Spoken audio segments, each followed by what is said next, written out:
আল্লাহ এই মাসে সমস্ত জাহান্নামের দরজাগুলি বন্ধ করে দেন, জান্নাতের দরজাগুলি আল্লাহ খুলে দেন।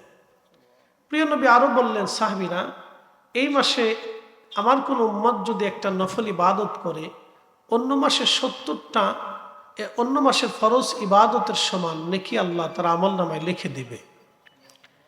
এই রমজানে কেউ যদি একটা ফরজ ইবাদত করে তো অন্য মাসে 70টি ফরজ ইবাদত করলে যে পরিমাণে নেকি হবে সে পরিমাণে নেকি আল্লাহ বান্দার আমল নামায় মাহে রমজানে লিখে দিবে।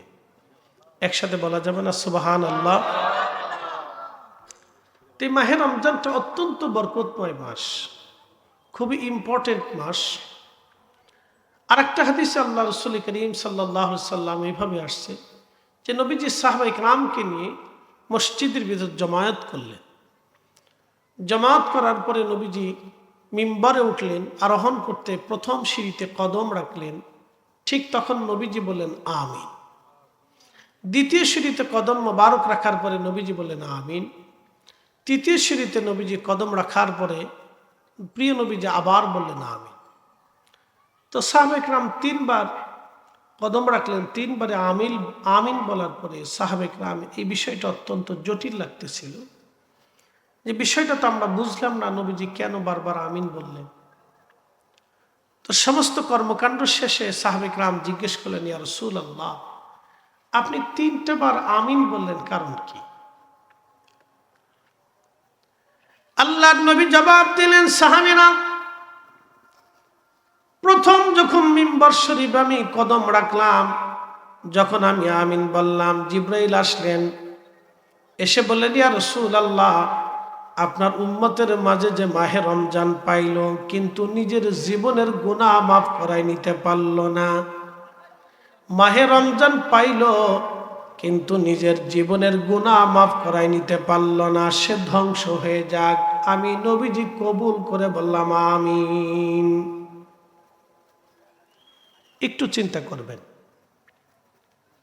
যে মাহে রমজান পাইল কিন্তু নিজের জীবনের গুনাহ মাফ করাইয়া নিতে পারল না। ইস, কি কঠিন কাজ, কি কঠিন শব্দ। জিবরাইল তো বললেন সে ধ্বংস হয়ে যাক, জিবরাইলের বলাটাই তো যথেষ্ট। তারপরও রাসূল করিম আবার বলেন আমিন।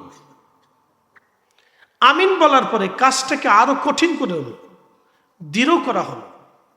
যেমন একটা প্যারাক মারা আছে, আবার যদি আপনি আরেকটা প্যারাক মারেন তাহলে জিনিসটা আরো শক্ত হয়ে গেল। একটা বাদ আপনি দিয়েছেন, আবার যখন আপনি বাদ দিবেন তখন বিষয়টা আরো শক্ত বাদ হয়ে গেল। তো একটা কথা জিবরাইল বলছেন যে হুজুর সে ধ্বংস হোক, যে মাহে রমজান পাইল কিন্তু নিজের জীবনের গুনাহ মাফ করাই নিতে পারল না, সে ধ্বংস হয়ে যাক। নবীজি কবুল করে আবার বললেন আমিন। আল্লাহ রাসূল যেহেতু আমিন বলে ফেলছেন, অতএব এটা আর কখনো পরিবর্তন হবে। আল্লাহর নবী বলেন, আমার উম্মত তোমরা শোনো, কেউ যদি মাহে রমজান পালো মাংসমা রমাদানা ঈমানা ওয়া ইহতিসাবান গুফিরা লাহু মা তাকাদ্দামা মিন যামবিহি। কেউ যদি মাহে রমজান পায় আর এই মাহে রমজানে রোজা রাখে, ঈমান ইহতিসাবের সাথে রোজা রাখবে। প্রশ্ন রাখতে পারেন, ফরিদি হুজুর, মাহে রমজানে ঈমান ইহতিসাবের সাথে তো আমরা সবাই রোজা রাখি, এবার আসেন রোজার ধরনটা আমি আপনাদেরকে শিখাই। সর্বপ্রথম আমি যে কথা আপনাদেরকে বলবো খুব মনোযোগ দেবেন। প্রথম নাম্বার, 1 নাম্বার ঈমান ইহতিসাবের সাথে কথা বলি, ঈমানের সাথে। প্রথম নাম্বার বলি, খুব মনোযোগ দেন। কেউ যদি সারাদিন রোজা রাখলো, রোজা রাখার পরে ইফতার করার সময় যদি শুয়োরের গোশত দিয়া বিরিয়ানি খাইয়া যদি ইফতার আদায় করে, রোজা হবে? একসাথে বলতে হবে, হবে না? জোরে বলতে হবে, হবে? হবে না, কারণ শুয়োরের গোশত হারাম। সে রোজা রাখলো আল্লাহর হুকুমে, কিন্তু ইফতার ভাঙলো হারাম বস্তু দিয়ে। যেহেতু হারাম দিয়ে ইফতার ভাঙলো, সেই জন্য রোজা হবে না। শুয়োরের গোশত খাইয়া যদি রোজা রাখলে, ইফতার করলে যদি রোজা না হয়, এবং শুয়োরের গোশত দিয়ে খাইয়া যদি সেহরি করলে রোজা না হয়, তাহলে সুদের টাকা ঘুষের টাকা দিয়া ওই অর্থ দিয়ে কেউ রোজা আদায় করলে, রোজা ভাঙলে, সেহরি খাইলে, ইফতার করলেও মুসলমানের রোজা হয় না। কথা বলেন ঠিক কিনা? একবারে সূত্র কিন্তু সহজ, কঠিন কিছু না। মান সামা রমাদানা ঈমানান ওয়া ইহতিসাবান গুফিরা লাহু মা তাকাদ্দামা মিন যামবিহি। তার জীবনের সমস্ত পিছনের গুনাহগুলি আল্লাহ মাফ করে দিবে, নিষ্পাপ বানিয়ে দিবে। তার সগীরা কবিরা কোনো গুনাহ আল্লাহ রাখবে না যদি ঈমান ইহতিসাবের সাথে সে রোজা রাখে। তাহলে প্রথম শর্ত হলো তাকে হালাল খাবার দিয়ে সেহরি করতে হবে, হালাল খাবার দিয়ে তাকে ইফতার করতে হবে। হালাল খাবার দিয়ে সেহরি ইফতার করলে আশা করা যায় তাহলে তার রোজার একটা অংশ, একটা হক আদায় হয়ে যাবে। একজন আল্লাহর বান্দা অন্যের সম্পদ মেরে দিয়ে, অন্যের টাকা মেরে দিয়ে, অন্যের হক মেরে দিয়ে ওই টাকা দিয়ে ইফতার করলে, রোজা রাখলে, সেহরি করলে, তাহলে ওই শুয়োরের গোশত খেয়ে রোজা রাখলে, সেহরি করলে যেমন হয়, যেমন রোজা হবে না অন্যের সম্পদ মেরে দিয়ে ওই টাকা দিয়ে খাবার দিয়া সেহরি করলে, ইফতার করলেও রোজা আদায় হবে না। ঠিক কিনা?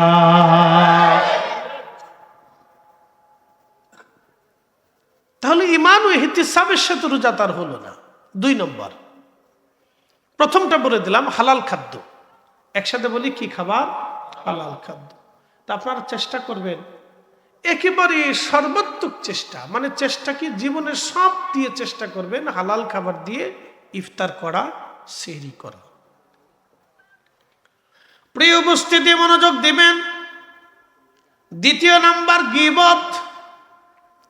কেউ যদি রোজা রাখলো কিন্তু সারাদিন গীবত করে, দেখবেন কিছু মানুষ আছে দোকানে বসে, রমজানে কোনো কাজ না থাকলে দোকানে বইসা, দোকানে তোর খাবার দাবার খেতে পারে না, রোজা আছে, কিন্তু অমুক ভালো না, তমুক ভালো না, অমুকের মেয়ে এমনি চলে, অমুকের পোলা এমনি চলে, অমুক লোকটা অতীতে এরকম করতো, সেরকম ছিল, লোকটা খারাপ, এরকম দুর্নাম করে, গীবত করে।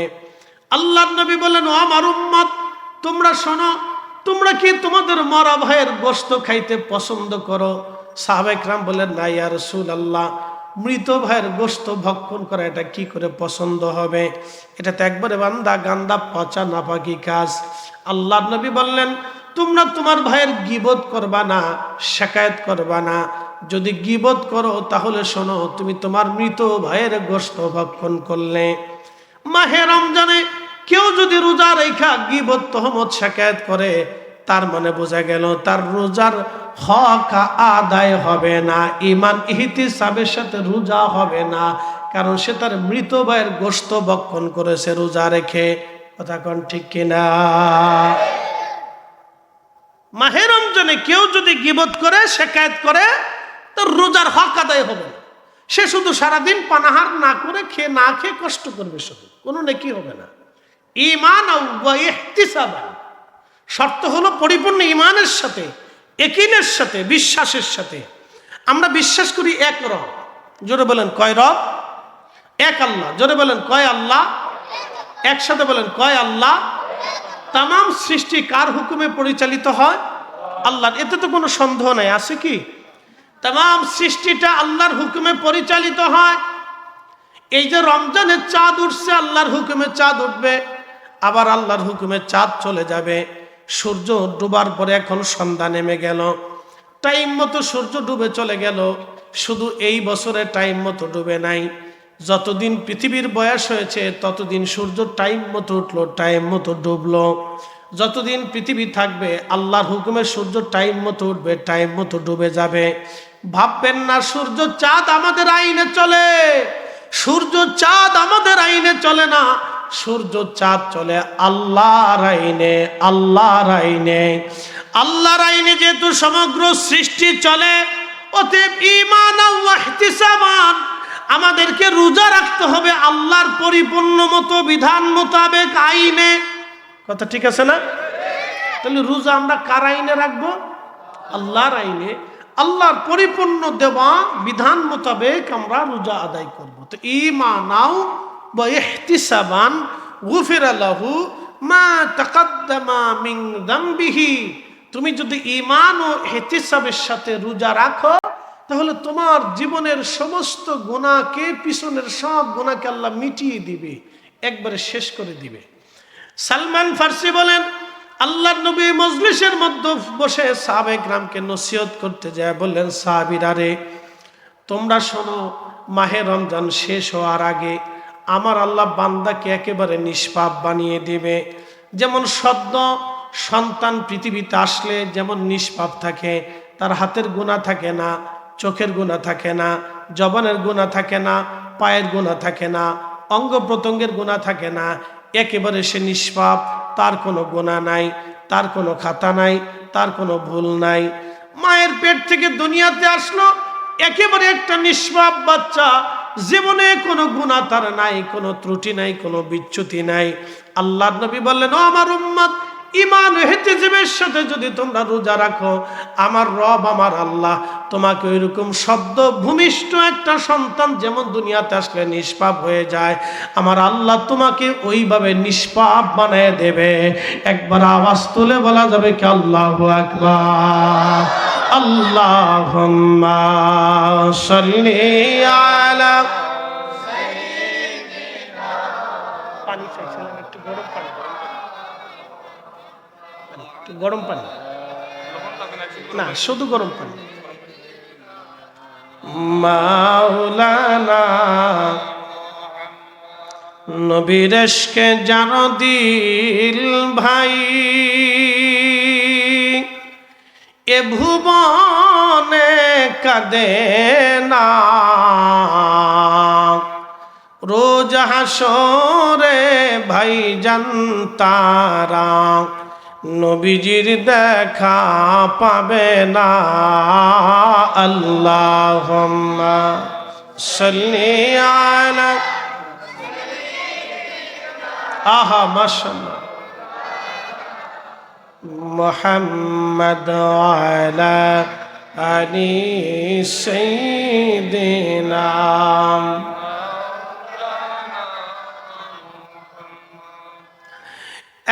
সিলেটবাসী, কোলাউড়ার মুসলমান, খুব মনোযোগের সাথে শুনে যাবেন। কামারকান্দির মুসলমান বাবাজি আমার, তাহলে 2 নাম্বার হচ্ছে গীবত। গীবত থেকে আমাদের ফিরে আসা লাগবে। সাহাবী বলেন, ইয়া রাসূলুল্লাহ, গীবত কাকে বলে? বললেন, তোমার ভাইয়ের পিছনে তার দুর্নাম করা। বলি, ইয়া রাসূলুল্লাহ, ইয়া হাবিবাল্লাহ, যদি সামনে হয়ে যায়? আল্লাহর নবী বললেন, তোমার ভাইটা এমন কিছু তুমি বলো যেটা পছন্দ করে না, তোমার ভাইয়ের পিছনে যদি দুর্নামগুলি করো, তাহলে এটা গীবত হয়ে গেল। যেমন আপনি আমার পিছনে আপনি আমার দুর্নাম করলেন, ফরিদি হুজুর লোক ভালো না, এই লোকটা খারাপ, এই লোকের এইরকম, তার হাঁটার অবস্থা ভালো না, তার চাহানি ভালো না, এমন করে যদি আপনি আমার দুর্নাম করেন, তাহলে আপনি আমার গীবত করলেন, আপনি মরা ভাইয়ের গোশত খাইলেন। রমজানের রোজা রাইখা মৃত ভাইয়ের গোশত যদি আপনি ভক্ষণ করেন, তাহলে পরিপূর্ণ রোজার হক আদায় হবে না। আবার দেখা যাবে রমজানে কিছু অসাধু ব্যবসায়ী আছে যারা রমজানে পণ্যের দাম বাড়ায় দেয়। সারা পৃথিবী, এমনকি আপনি যদি দেখেন ইহুদি খ্রিস্টানের দেশ, ইউরোপেও রমজান আসলে পণ্যের দাম, খাবারের দাম, রমজানের রোজাদারের কারণে ইউরোপিয়ানরাও পর্যন্ত রোজার সময় খাদ্য পণ্যের দাম তারা ছাড় দেয়, কমায় দেয়। আরবে রমজান মাস আসলে খাদ্য পণ্যের দাম কমায় দেয়। সারা পৃথিবী থেকে ভিন্ন চিত্র শুধু বাংলাদেশে রমজান মাস আসলে খাবারের দাম বাড়ে। এখন বলেন, বাংলাদেশের সব ব্যবসায়ী কি হিন্দু, বৌদ্ধ, খ্রিস্টান? তো মুসলমান ব্যবসায়ী দাম বাড়ায় দেয়। তার মানে এগুলো 23 চূড়া, চূড়ার ঘরের চূড়া, আন্তর্জাতিক ঘরের চূড়া। কথা বলেন ঠিক কি না? ওদের জীবনে সব হারাম। সব কি? রোজাদার কি কষ্ট দেয়, মাহে রমজানে রোজাদার কি কষ্ট দেয়, গরিব মানুষের কষ্ট হয়, মধ্যবিত্তের কষ্ট হয়, নিম্ন আয়ের মানুষের কষ্ট হয়। এই কষ্টের কোনো সীমা নাই। যার অল্প আছে, সারাদিন পরিশ্রম করে একটা লোক 500 টাকা রুজি করে, আহা, সে মাহে রমজানে বাজার করতে গেলে সে হিমশিম খায়, তার কষ্ট হইতে থাকে। অনেক বড় কষ্ট হয়, অনেক বড় কষ্ট, যে কষ্টের ব্যাখ্যা আমি দিতে পারবো না আপনাকে। অনেক কষ্ট, যে কষ্টের ব্যাখ্যা আমি দিতে পারবো না। দারিদ্রতা যার জীবনে নাই সে বুঝবে না। দারিদ্রতা যার ছিল জীবনে সে জানবে যে এই কষ্টটা কত কষ্ট। যার জীবনে দারিদ্রতা নাই সে বুঝবে না যে দারিদ্রতা কি কষ্ট। যার জীবনে দারিদ্রতা ছিল সে বুঝবে যে দারিদ্রতা কত কষ্ট। এই জন্য আল্লাহ রাসূল বলতেন, তুতঈমুত তুআম, তোমরা খাওয়াও মানুষকে। নবীজি বলেন, আমার উম্মত তোমরা শোনো, তোমাকে আমি হাউজে কাউসারের পানি পান করাবো। আমি রাসূল তোমাকে ওয়াদা করলাম, তোমাকে হাউজে কাউসারের পানি পান করাবো যদি আমার ক্ষুধার্ত উম্মত রোজাদারকে যদি তুমি ইফতার করাও, পেট পুরে যদি তুমি তাকে খাবার খাওয়াও, তার তৃষ্ণা নিবারণ করো, আমি নবী ওয়াদা করলাম তোমাকে মেহেশরের মাঠে ডেকে নিয়ে হাউজে কাউসারের পানি পান করাই দেব। আসতে হয়ে গেল না? জোরে বলবেন সুবহানাল্লাহ। কেন বললেন? খোদার কারণে বলছেন। খোদা, খোদা, দারিদ্রতার কারণে বলেছেন। এক সাহাবী বলেন, ইয়া রাসূলুল্লাহ, আমাদের ভিতরে অনেকের তো ইফতার করানোর মতো সামর্থ্য নাই।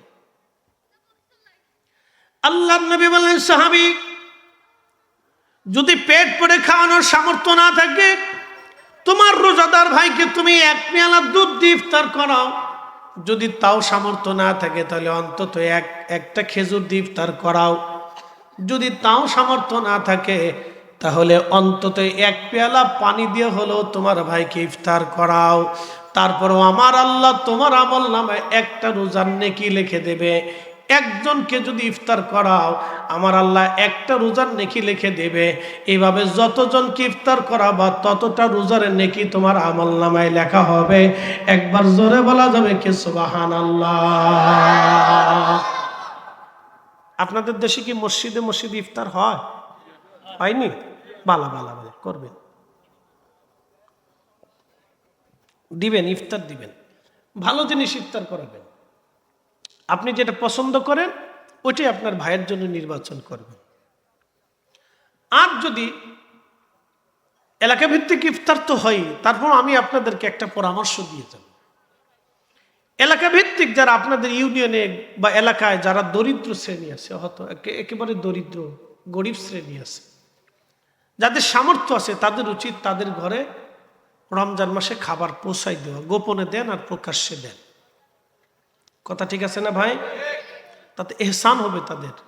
আল্লাহ রাসূল বলেছেন, মান লাম ইয়ারহামিন নাস ওমান লাম ইয়ারহামিল্লাহ, যে মানুষকে দয়া করে না আল্লাহ তাকে দয়া করে না। যে মানুষকে দয়া করে না আল্লাহ তাকে দয়া করে না। সহিহ বুখারীর ভিতরে এসেছে, সহিহ মুসলিমে নবীজি বললেন, আমার উম্মত কিয়ামতের ময়দানে আমার আল্লাহ ডাক দেব, ও বান্দা, আমি ক্ষুধার্ত ছিলাম, তুমি আমাকে খাবার দাও নাই। বান্দা বলবে, আল্লাহ বলো কি? তুমি না নিজে রাজ্জাক, তুমি রিজিক দেনেওয়ালা, তুমি তো রব্বুল আলামিন, তামাম সৃষ্টির পরিচালক ছিলা তুমি আল্লাহ। তোমার আবার ক্ষুধা লাগলো কখন রব্বি? আমার রব ডাক দিয়ে বলবে, বান্দারে, তোমার প্রতিবেশী ক্ষুধার্ত ছিল, তোমার আত্মীয় ক্ষুধার্ত ছিল, তুমি যদি সেই দিন তারে খাবার খাওয়াইতা তাহলে বান্দা আমি আল্লাহর খাবার খাওয়া হইয়া যাইতো। আল্লাহু আকবার। না না, জোরে বলেন, জোরে জোরে জোরে জোরে। আচ্ছা, রুহু কে সৃষ্টি করছে? ক্ষুধার কি কোনো ধর্ম আছে ভাই? আমাকে বলেন তো, ক্ষুধার কি কোনো রাজনীতি আছে? ক্ষুধার কি কোনো দল আছে? ক্ষুধার কি কোনো পীর মুরিদি আছে? ক্ষুধার কি কোনো দেশ আছে? ক্ষুধার কি কোনো কালা ধলা এগুলি আছে? ক্ষুধার কি কোনো ধনী দরিদ্র আছে? ক্ষুধার কি কোনো জ্ঞান বিদ্যা আছে? নাই নাই নাই। ক্ষুধা একই। গরিবের ক্ষুধা যেমন, ধনীর ক্ষুধা তেমন, এই হিন্দুর ক্ষুধা তেমন, বৌদ্ধর ক্ষুধা তেমন, নাস্তিকের ক্ষুধা তেমন, খ্রিস্টানের ক্ষুধা তেমন, এই কালার ক্ষুধা যেমন, ধলার ক্ষুধা কেমন, সুন্দরের ক্ষুধা যেমন, অসুন্দরের ক্ষুধাও একই রকম ক্ষুধা। যার ক্ষুধা লাগে সে জানে ক্ষুধার যন্ত্রণা কি জিনিস। এই জন্য সবার ক্ষুধাই নিবারণ করতে হয়। এই জন্য হিন্দু হলেও তাকে খাওয়াইতে হয়, বৌদ্ধ হলেও খাওয়াইতে হয়, নাসার হলেও খাওয়াইতে হয়, শিখ হলেও খাওয়াইতে হয়। যে ধর্মেরই মানুষ আপনার প্রতিবেশী হোক, তাকে খাবার দিতেই হবে আপনাকে। আপনার তার ঘরের মধ্যে খাবার পৌঁছাইতে হবে। সে ক্ষুধার্ত থাকবে আর আপনি রোজা রাখবেন, আপনার রোজা হবে না, ঈমান ইহতিসাবের সাথে রোজা আদায় হবে না। আপনি যাহা খাবেন আপনার আত্মীয়কে তাই খাওয়াইতে হবে, আপনি যাহা খাবেন আপনার প্রতিবেশীকে তাই খাওয়াইতে হবে, তাহলে আপনার রোজা ঈমান ইহতিসাবের সাথে হবে। কথা বলেন ঠিক না বেটে?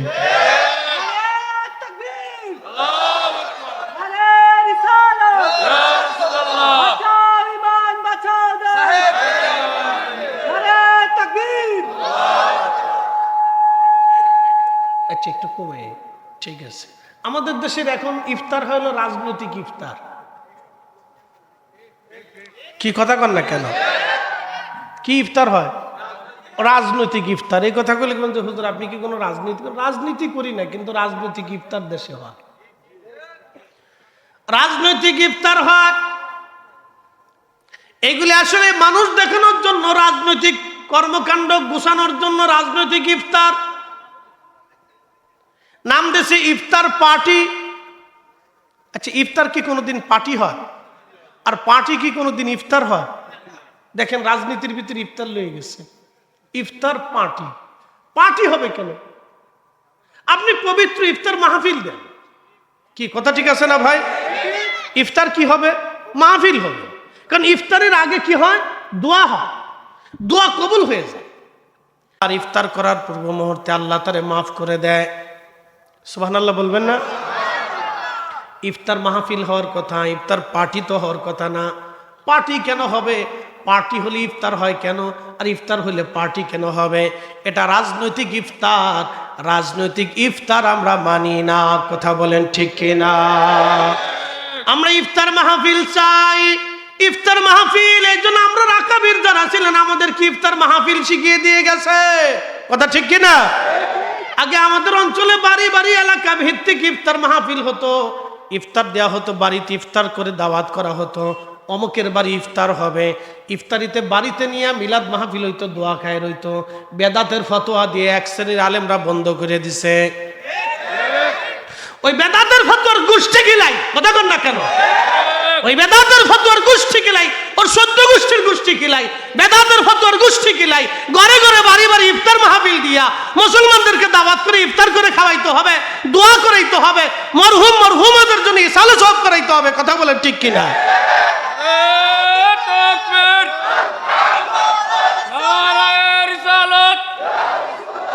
আহলে সুন্নাত ওয়াল জামাত সিলসিলায়ে ফুলতলি ফতোয়া দিয়ে বন্ধ করে দিচ্ছে। মুসলমান শুনিয়া যান, বন্ধু আমার খুব মনোযোগের সাথে কথাগুলি শুনবেন।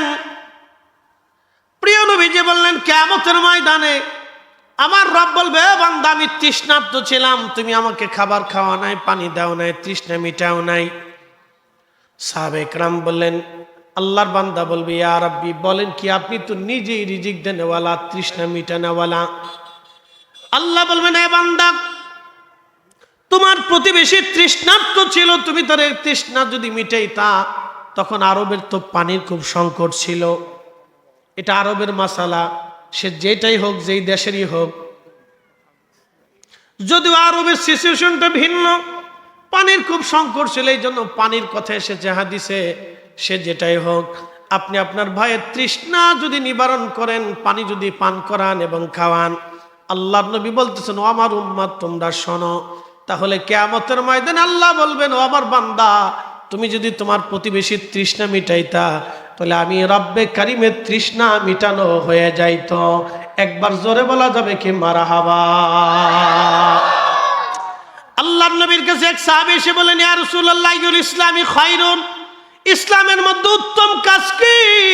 নবীজি বললেন, তুতঈমুত তাআম, 1 নাম্বার মানুষকে খাদ্য খাওয়াবা, 2 নাম্বার তাকরাউস সালাম আলা মান আরাফতা ওয়া মান লাম তারিফ, চিনো বা না চিনো অধিক পরিমাণে সালাম আদান প্রদান করবা। প্রথম নম্বরে বলেন খাবার খাওয়াও, 2 নম্বরে বলেন সালাম আদান প্রদান করো। 1 নম্বরে খাবার খাওয়াও, 2 নম্বরে সালাম আদান প্রদান করো। কারণ খাবার খাওয়ানোর মাধ্যমে প্রতিবেশীদের সাথে সম্পর্ক ভালো হয়। যেমন আপনি নিজে খাইলেন, ইফতার রমজান মাসে আপনার প্রতিবেশীদেরকে একদিন আপনি দাওয়াত করলেন, আপনাদের সবার আমার বাড়িতে দাওয়াত, আমার বাড়ি মিলাদ হবে, আপনারা ইফতার করবেন, সবাই আসলো। সবাই যখন আপনার বাড়ি খাবে, মোহাব্বত কি বাড়ে না কমে? একজন আরেকজনের সাথে মোহাব্বত কি বাড়ে না কমে?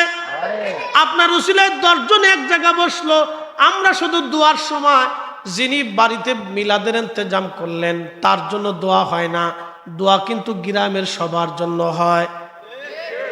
শুধু তার বাবার মায়ের জন্য দোয়া হয় না, ওইখানে যারা উপস্থিত হয় সবার বাবা মার জন্যই দোয়া হয়, ঠিক কিনা? প্রিয় উপস্থিতি, আমার হাজিরিন, খুব মনোযোগের সাথে কথাগুলি শুনবেন। আজ এগুলি আজ আমরা বেদাতের ফতোয়া দিয়ে বন্ধ করে দিলাম। উম্মতের লাভ হয় নাই, লাভ হয়েছে শয়তানের। শয়তান চিন্তা করলো আমি যা ফতোয়া দিয়ে চেষ্টা করে পারি নাই, তা তোমরা নিজেরা বন্ধ করে দিয়েছ। আজকে যদি রমজানের দোয়া হয়, ইফতার হয়, তাহলে ক্ষমা হবে আল্লাহর বান্দা যারা কবরে গেছে তাদের ক্ষমা। বলে কেমন? আমি আপনাকে বুঝাই। রমজানে ইফতারি পূর্ব মুহূর্তে আল্লাহ রোজাদারের দোয়াকে কবুল করে নেয়। বলে সেটা কেমন? যখন আপনাদের সামনে খাবার আসে, তখন সামনে খাবার আসে, যেমন আমার সামনে চা আসলো, পানি আসলো, আমি পানির প্রয়োজন, আমি পানি খেয়ে ফেললাম, ওয়াজের মধ্যেই পানি পান করলাম, আবার ওয়াজের মধ্যে আমি চা খেয়ে ফেলবো। কিন্তু মাহে রমজানে আমি যত সুন্দর ওয়াজ করি না কেন, ইফতারির সময় না আসা পর্যন্ত এক ঢোকও পানি পান করার সুযোগ নাই, ঠিক কিনা? সামনে ফল থাকে, খেজুর থাকে, মালটা থাকে, আপেল থাকে, বিরিয়ানি থাকে, শরবত থাকে, নানান ধরনের ভাজি পোড়া থাকে, দই থাকে, খাবার থাকে, পানিও থাকে, কত কিছু সামনে থাকে। কিন্তু রোজাদার খাবার হাত দিয়ে লাড়াচাড়া করে খাবার খায় না। পানির পেয়ালাটা ঠিক করে কিন্তু পানি খায় না। পানির পেয়ালাটা এখানে সরায় কিন্তু খায় না। খেজুরটা নিয়ে বাইসে বাইসে দেখে, তারপরেও খায় না। এই আপেলের মালটাটা গুছায় দেখে, কিন্তু খায় না। যখন খাবার লাড়াচাড়া করে ইফতারির পূর্ব মুহূর্তে, তখন আমার আল্লাহ ডাক দেয়, ফেরেশতারা, তোমরা আমার এই বান্দা সৃষ্টি করতে তোমরা নিষেধ করেছিলা। ফেরেশতারা রে, আমার এই বান্দা সৃষ্টি করতে নিষেধ করেছিলা, আর তোমরা বলেছিলা ওয়া নাহনু নুসাব্বিহু বিহামদিকা ওয়া নুকাদ্দিসু লাক। তোমরাই বলে ইবাদত করবা, তোমরাই বলে তসবিহ করবা, তোমরাই বলে হামদ করবা, তোমরাই বলে জিকির করবা। এ ফেরেশতারা দেখ, আমার বান্দার পেটের ভিতরে ক্ষুধা আছে, কলিজায় তৃষ্ণা আছে, সামনে খাবার আছে, পানিও আছে, তারপর আমার বান্দা খায় না, আমার বান্দা মুখে দেয় না, আমার বান্দা হাত দিয়ে লাড়াচাড়া করে কিন্তু খায় না। এ ফেরেশতারা, তোমরা বলছিলা ক্বালু আতাজআলু ফিহা মাইয়ুফসিদু ওয়া ইয়াসফিকুদ দিমা। তারা বলে পৃথিবীতে ফাসাদ করবে, অশান্তি বাঁধাবে, বিশৃঙ্খলা বাঁধাবে, তারা বলে খুন খারাপি করবে, মারামারি করবে। ফেরেশতারা দেখ, আমার বান্দারা সামনে ইফতারে নিয়ে বসে আছে। ও ফেরেশতারা, তারা আমার কাছে ক্ষমা চায়, আমার কাছে দোয়া করে, তারা আমার জিকির করে, খাবার সামনে কিন্তু খায় না। আমি আল্লাহর হুকুম না আসা পর্যন্ত খাবারগুলি তারা মুখে দিবে না। এ ফেরেশতারা, তোরা সাক্ষী থাক, আমি আমার এই বান্দাদের জীবনের সব গুনাহগুলি আমি আল্লাহ মাফ করে দিলাম। না না, আরো জোরে বলেন সুবহানাল্লাহ। আল্লাহুম্মা সাল্লি আলা, জবান খুলে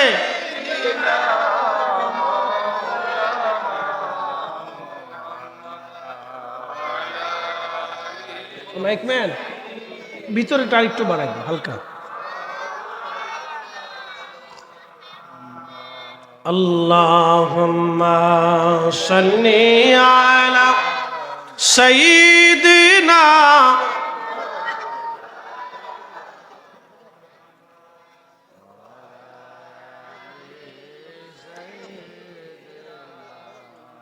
মাওলানা। তাহলে কি ইফতার মাহফিল হবে কি হবে না? ইফতার মাহফিল বেশি বেশি দরকার, কথা বলেন ঠিক কিনা? যাদের সামর্থ্য আছে তারা বাড়িতে দাওয়াত করে ইফতার মাহফিল করবেন। এটা বরকতের কাজ, অনেক বড় দামি বরকতের কাজ। আমাদের দেশে আগে দেখতাম মাহে রমজানে কোরআন খতম হইতো বাড়িতে, তলবে ইলমদেরকে দাওয়াত করে কোরআন খতম দিত। কি কথা ঠিক আছে না ভাই? এত বেশি পরিমাণে মিডিয়াতে বেদাতের ফতোয়া আইছে, এই বেদাতের ফতোয়ার ডরে মুসলমান ছাড়িয়ে দিছে। তো বিনিময়ে লাভ হয়েছে কার? শয়তানের। কথা ঠিক কিনা? মনে রাখবেন, কোরআনের তেলাওয়াত এমন এক মজার তেলাওয়াত। আল্লাহ কোরআনে এই তেলাওয়াত সম্পর্কে বলছেন, ওয়া ইযা তুলিয়াত আলাইহিম আয়াতুহু, যখন আমার আয়াত সমূহ তেলাওয়াত হয়, যাদাতুহুম ঈমানা, মুসলমানের ঈমান বাড়তে থাকে। সুবহানাল্লাহ। একসাথে বলবেন আল্লাহু আকবার। মুসলমানদের ঈমান কি হয়? বাড়ে। এই জন্য কোরআনের তেলাওয়াত বেশি বেশি দরকার, কোরআন বেশি বেশি দরকার। যাদাতুহুম ঈমানা। আগে আমরা আর দেখছি গ্রামগঞ্জে ছোটকালে আমরা দেখতাম কোরআন খতম দেওয়া হতো, কোরআন খতম দিয়ে সারাদিন কোরআন খতম চলতো, কালেমা খতম চলতো। এরপর ইফতারের সময় সারা এলাকার মানুষ আসতো, মিলাদ মাহফিল হইতো, জিকির আজগার দোয়া হইতো। কি চমৎকার সেই সিস্টেমটা ছিল। মানুষ দোয়া করত, দোয়া করে কান্নাকাটি করতো, ক্ষমা চাইতো আল্লাহর কাছে। বেদাতের ফতোয়া এত পরিমাণে হয়েছে, এত পরিমাণে হয়েছে, বেদাতের ভিড়ে পইরা, বেদাতের ফতোয়ার জাতার মধ্যে পইরা, বেদাতের ফতোয়ার ফিস্টার মধ্যে পইরা মুসলমান ছেড়ে দিয়েছে, ভুলে গিয়েছে। অথচ মুসলমান জানে না এই মাহে রমজানে ইফতারের সময় দোয়া কবুল হয়ে যায়। আল্লাহ ইফতার মুখে নিয়া, ইফতার সামনে নিয়া, রোজা মুখে নিয়া বান্দা যখন হাত তুলে কান্দে, আমার আল্লাহ বান্দার চোখের পানি মুছিয়া দিয়া বান্দার জীবনের গুনাহগুলি আল্লাহ মিটাই দিয়ে দেয়, তার পূর্বপুরুষকে আল্লাহ মাফ করিয়ে দেয়। তাহলে ঘরে ঘরে ইফতার মাহফিল আমাদের দরকার। কথা বলেন ঠিক কিনা?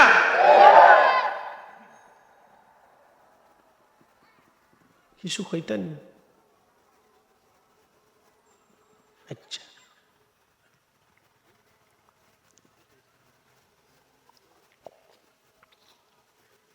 ঘরে ঘরে ইফতার মাহফিল দরকার, বেশি বেশি দিবে।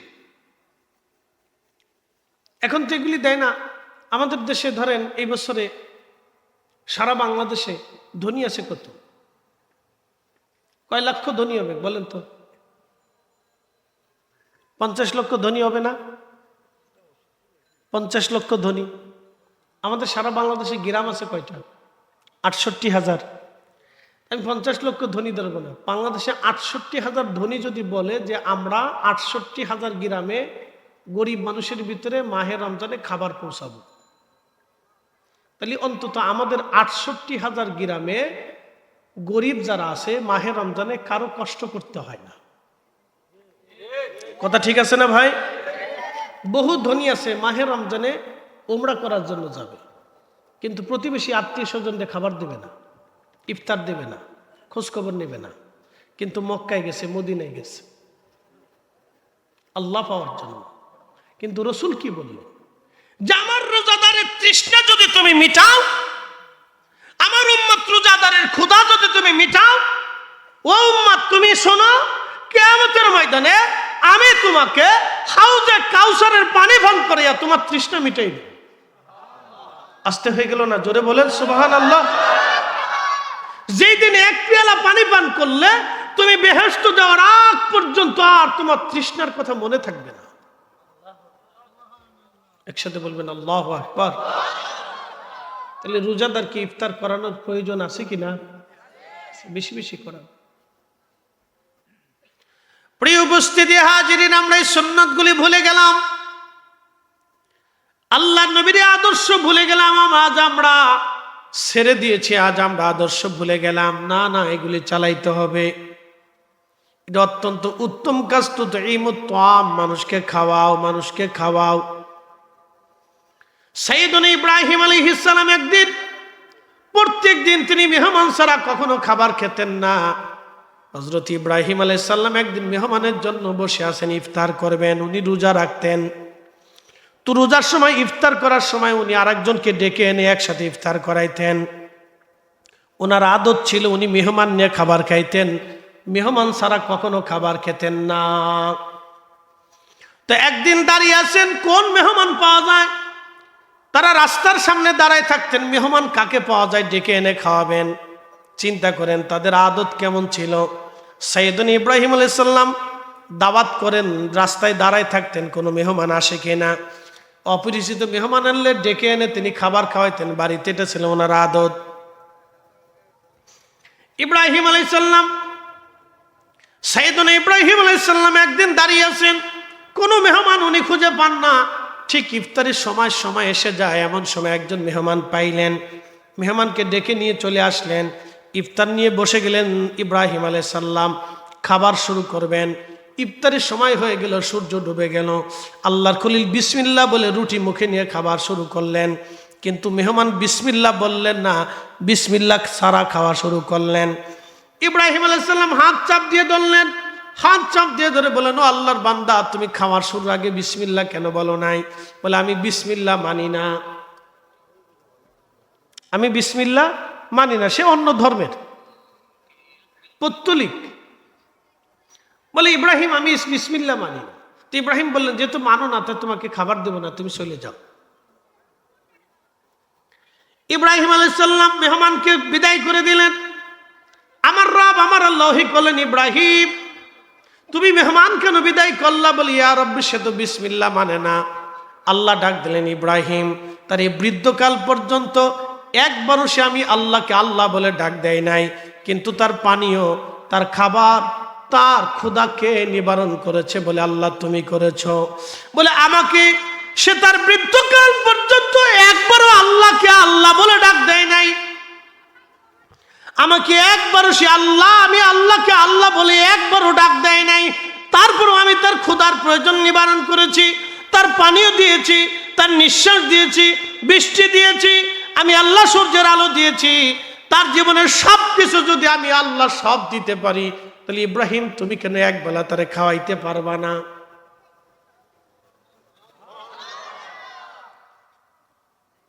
ইব্রাহিম আলাইহিস সালাম বলেন, আল্লাহ ভুল হয়ে গেছে, আমি বুঝতে পারি না। ইব্রাহিম যাও, মেহমান যেই হোক, যে ধর্মেরই হোক, বিসমিল্লাহ মানুক আর না মানুক, সে তো তোমার মেহমান, তুমি তারে খাওয়াও।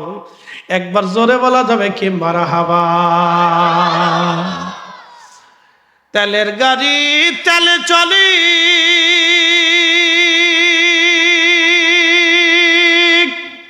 হাওয়ার গাড়ি হাওয়ায় উড়ে, বিনা তেলে চালাই গাড়ি নবী সুলাইমান। আমরা সেই মুসলমান, আমরা সেই মুসলমান।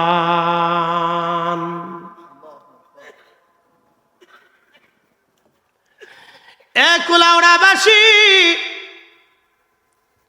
হযরত আলী রাদিয়াল্লাহু তাআলা আনহু শহীদ হয়ে যাবেন। তিনি, ওনাকে ছুরির আঘাত করা হলো, কর্ণের এই গোড়া দিয়ে ভিতরে ছিদ্র হয়ে গেল, রক্তক্ষরণ হয়, রক্ত পড়ে পড়ে দাড়ি ভিজে গেল। হযরত আলী রাদিয়াল্লাহু আনহু 3 দিন এইভাবে ছিলেন। 3 দিন তার কষ্ট হলো। 3 দিন পরে তিনি শহীদ হয়ে গেলেন। এক অন্ধ খ্রিস্টান মেয়ে, অন্ধ মেয়ে কুফার মসজিদের পাশে দাঁড়ায় কাঁদে, ও মুসলমান বলো, আমার খলিফাতুল মুসলিমিন দুনিয়াতে আছে না মারা গেছে? খুব মনোযোগ দিয়ে, ও মুসলমান তোমরা বলো, আমার খলিফা কি দুনিয়াতে আছে না মারা গেছে? মুসলমানরা বলতেছে, হে খ্রিস্টান অন্ধ মেয়ে, তুমি খলিফা দিয়ে কি করবা বলো? বলে, আগে বলো খলিফা আছে না মারা গেছে? বলে, খলিফা আজকে 3 দিন আহত ছিলেন, রক্তক্ষরণে তিনি সকালে ইন্তেকাল করেছেন। ফজরের পরে তার জানাজা করার পরে আমরা তাকে দাফনে কবরস্থানে নিয়ে গেছি। তিনি দুনিয়ায় নাই, দুনিয়ার থেকে বিদায় হয়ে গেছে। খ্রিস্টান মেয়েটা, অন্ধ মেয়েটা কাঁদে আর বলে, আহা, আমি যা ভেবেছিলাম তাই হয়ে গেল, আমার খলিফা নাই, আমার খলিফা চলে গেল। মুসলমানরা জিজ্ঞেস করলে, অন্ধ নারী, খ্রিস্টান তুমি অন্য ধর্মের মেয়ে, খলিফার জন্য তুমি কাঁদো কেন? মেয়েটা কেঁদে কেঁদে বলল, দেখো প্রত্যেক রাত্রিবেলা আমার খলিফা এই মসজিদ থেকে নামাজ পড়ে, এশার নামাজ পড়ে আমার বাড়িতে যাইতেন, আমার অভাবগুলি প্রয়োজনগুলি তিনি মিটাইতেন, আমার ঘরে খাবার দিতেন। আমি অন্ধ, আমার দেখভাল করিয়া আমার খলিফা তারপরে বাড়ি যাইতেন। আমার খোঁজ খবর না নিয়ে আমার খলিফা বাড়ি যাইতেন না। আমার যাবতীয় প্রয়োজনগুলি মিটাই আমার খলিফা তারপরে বাড়ি যাইতেন। আজকে 3 দিন হলো আমার খলিফা আমার খোঁজ খবর নেই নাই, আমার বাড়ি যায় নাই, লোক পাঠাই নাই। তখন আমি বুঝতে পারছি আমার খলিফা আজ আর দুনিয়াতে নাই। একবার জোরে বলা যাবে কি আল্লাহু আকবার? আপনি একটু চিন্তা করেন তো। এই জন্য আল্লাহ রাসূল বলছেন, ফাআলাইকুম বিসুন্নতি ওয়া সুন্নাতিল খুলাফায়ে রাশিদিন আল মাহদিন। তোমরা আমার সুন্নাত মানো, আমার খুলাফায়ে রাশিদিনের সুন্নাহ মানো।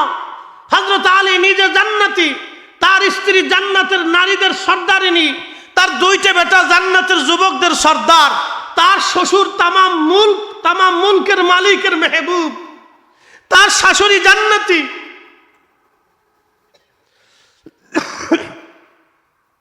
তার পুরা ঘরটা জান্নাত, তার আত্মীয় স্বজন জান্নাতি, তার ছোট ভাইটা জান্নাতি, তার চাচা জান্নাতি, তার চাচি জান্নাতি, ভাতিজারা জান্নাতি, ভাগিনারা জান্নাতি। একসাথে বলবেন আল্লাহু আকবার। এত দামি ফ্যামিলির সন্তান হওয়ার পরেও এক অন্ধ খ্রিস্টান নারীর বাড়ি ঘরে প্রত্যেকদিন খাবার দিয়ে আসতেন, খলিফাতুল মুসলিমিন হওয়ার পরেও। এই জন্য আল্লাহর নবী বলতেন, সুলতানু জিল্লুল্লাহি ফিল আরদ, শাসক গোষ্ঠীরা হচ্ছে জমিনে আল্লাহর ছায়া। আল্লাহর ছায়া, আল্লাহ যেমন সবাইকে ছায়া দেয়, নিরাপত্তা দেয়, শাসকরা সবাইকে নিরাপত্তা দিবে। শাসকরা যদি জনগণের নিরাপত্তা দিতে না পারে, শাসক গোষ্ঠীরা যদি জনগণের খাদ্যের নিরাপত্তা না দিতে পারে, বস্ত্রের নিরাপত্তা না দিতে পারে, তাদের অর্থের নিরাপত্তা না দিতে পারে, জীবনের নিরাপত্তা না দিতে পারে, তাদের সম্মানের নিরাপত্তা না দিতে পারে, মেয়েদের নিরাপত্তা না দিতে পারে, শালীনতার নিরাপত্তা না দিতে পারে, ইজ্জতের নিরাপত্তা না দিতে পারে, তাহলে ওই শাসক গোষ্ঠী ধ্বংস হয়ে যায়। কথা বলেন ঠিক না বেটে?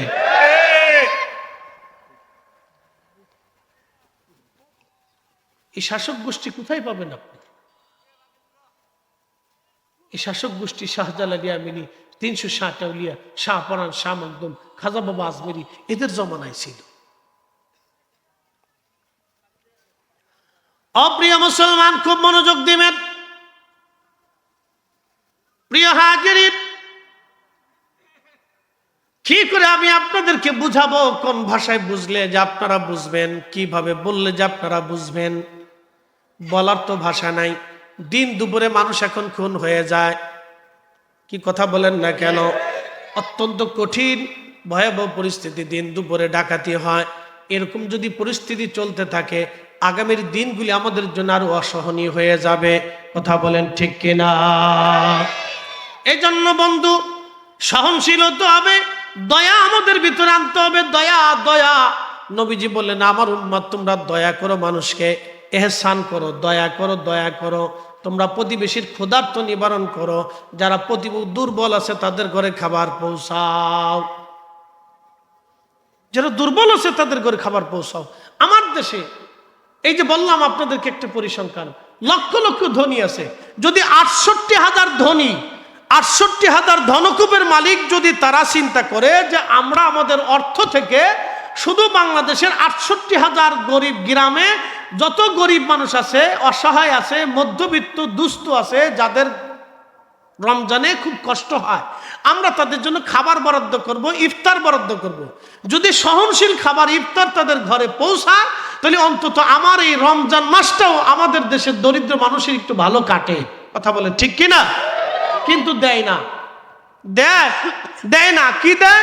রমজান শেষ হয়ে গেলে ঈদের সময় আসে, 150 টাকার লুঙ্গি, 200 টাকার পাঞ্জাবি, 300 টাকার 3 পিস নিয়ে আসে। এটার নাম হচ্ছে জাকাতের মার্কেট। আছে গুলিস্তানে, যদি আমার সাথে যান আমি দেখাই দিতে পারি। জাকাতের মার্কেট।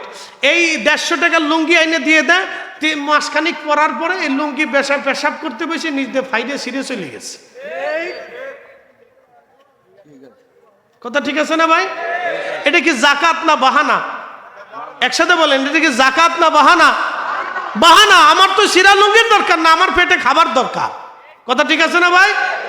আমার পেটে খাবার দরকার, আমার তো সিরা লুঙ্গির দরকার না, আমার তো সিরা লুঙ্গির দরকার না, আমার খাবার দরকার। এই জন্য রমজানের ভিতরে, রমজানের শুরুতে ধনীদের উচিত তাদের স্থানীয়ভাবে তাদের এলাকা ভিত্তিক যত দরিদ্র মানুষ আছে বেছে গেছে নিজেরা উপস্থিত হয়ে খাবার পৌঁছাই দেওয়া। কথা ঠিক কিনা? এটা প্রত্যেক ধনীদের প্রত্যেক এলাকায় করা উচিত। তাহলে পরে আমাদের দেশের এই চুরি ডাকাতি এগুলো অনেক কমে যাবে। কারণ মানুষ চুরি ডাকাতি কিন্তু এমনিতে শখে করে না, বিপদে পড়েও অনেকে করে। আমাদের দেশের অনেক যুবকরা পথভ্রষ্ট হয়। কেন হয়? পিছনে কারণ আছে। তারা এখন কি হয়ে গেছে? বেকার হয়ে গেছে, নানানমুখী সমস্যায় পড়ে গেছে, অথবা সঙ্গমেলার পিছনে পড়ে গেছে, অথবা রাজনৈতিক কোনো কারণ হতে পারে। বিভিন্ন কারণে আমাদের যুবকরা ডাকাতি, চুরি ডাকাতি, খুন খারাপি, রাহাজানির ভিতরে চলে যাচ্ছে। এগুলি ফিরাইতে হলে আমাদের সম্মিলিতভাবে সবাইকে প্রচেষ্টা আনতে হবে। সবার খাদ্য নিরাপত্তা একবারে নিশ্চিত করতে হবে। কথা বলেন ঠিক কিনা? সবার ঘরের খাদ্য নিরাপত্তা নিশ্চিত করতে হবে। সরকারকে, রাষ্ট্রকে করতে হবে। সবার ঘরের খাদ্য নিরাপত্তা নিশ্চিত করতে হবে। তাহলে আমাদের দেশে এই সমস্যার সমাধানটা কমে আসবে। এই জন্য ধনীদেরকে উৎসাহিত করতে হবে। এই জন্য এলাকা ভিত্তিক ধনী যারা আছে তাদেরকে উৎসাহিত করতে হবে।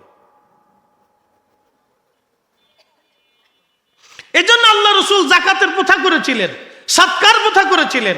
এই জন্য আল্লাহ নবীর ব্যবস্থা এমন ছিল যে নবীজি কোনো বিষয়ে কোনো কিছু প্রয়োজন হলে ধনী সাহাবীদেরকে ডাকতেন, তোমরা দান করো, দান রাখো।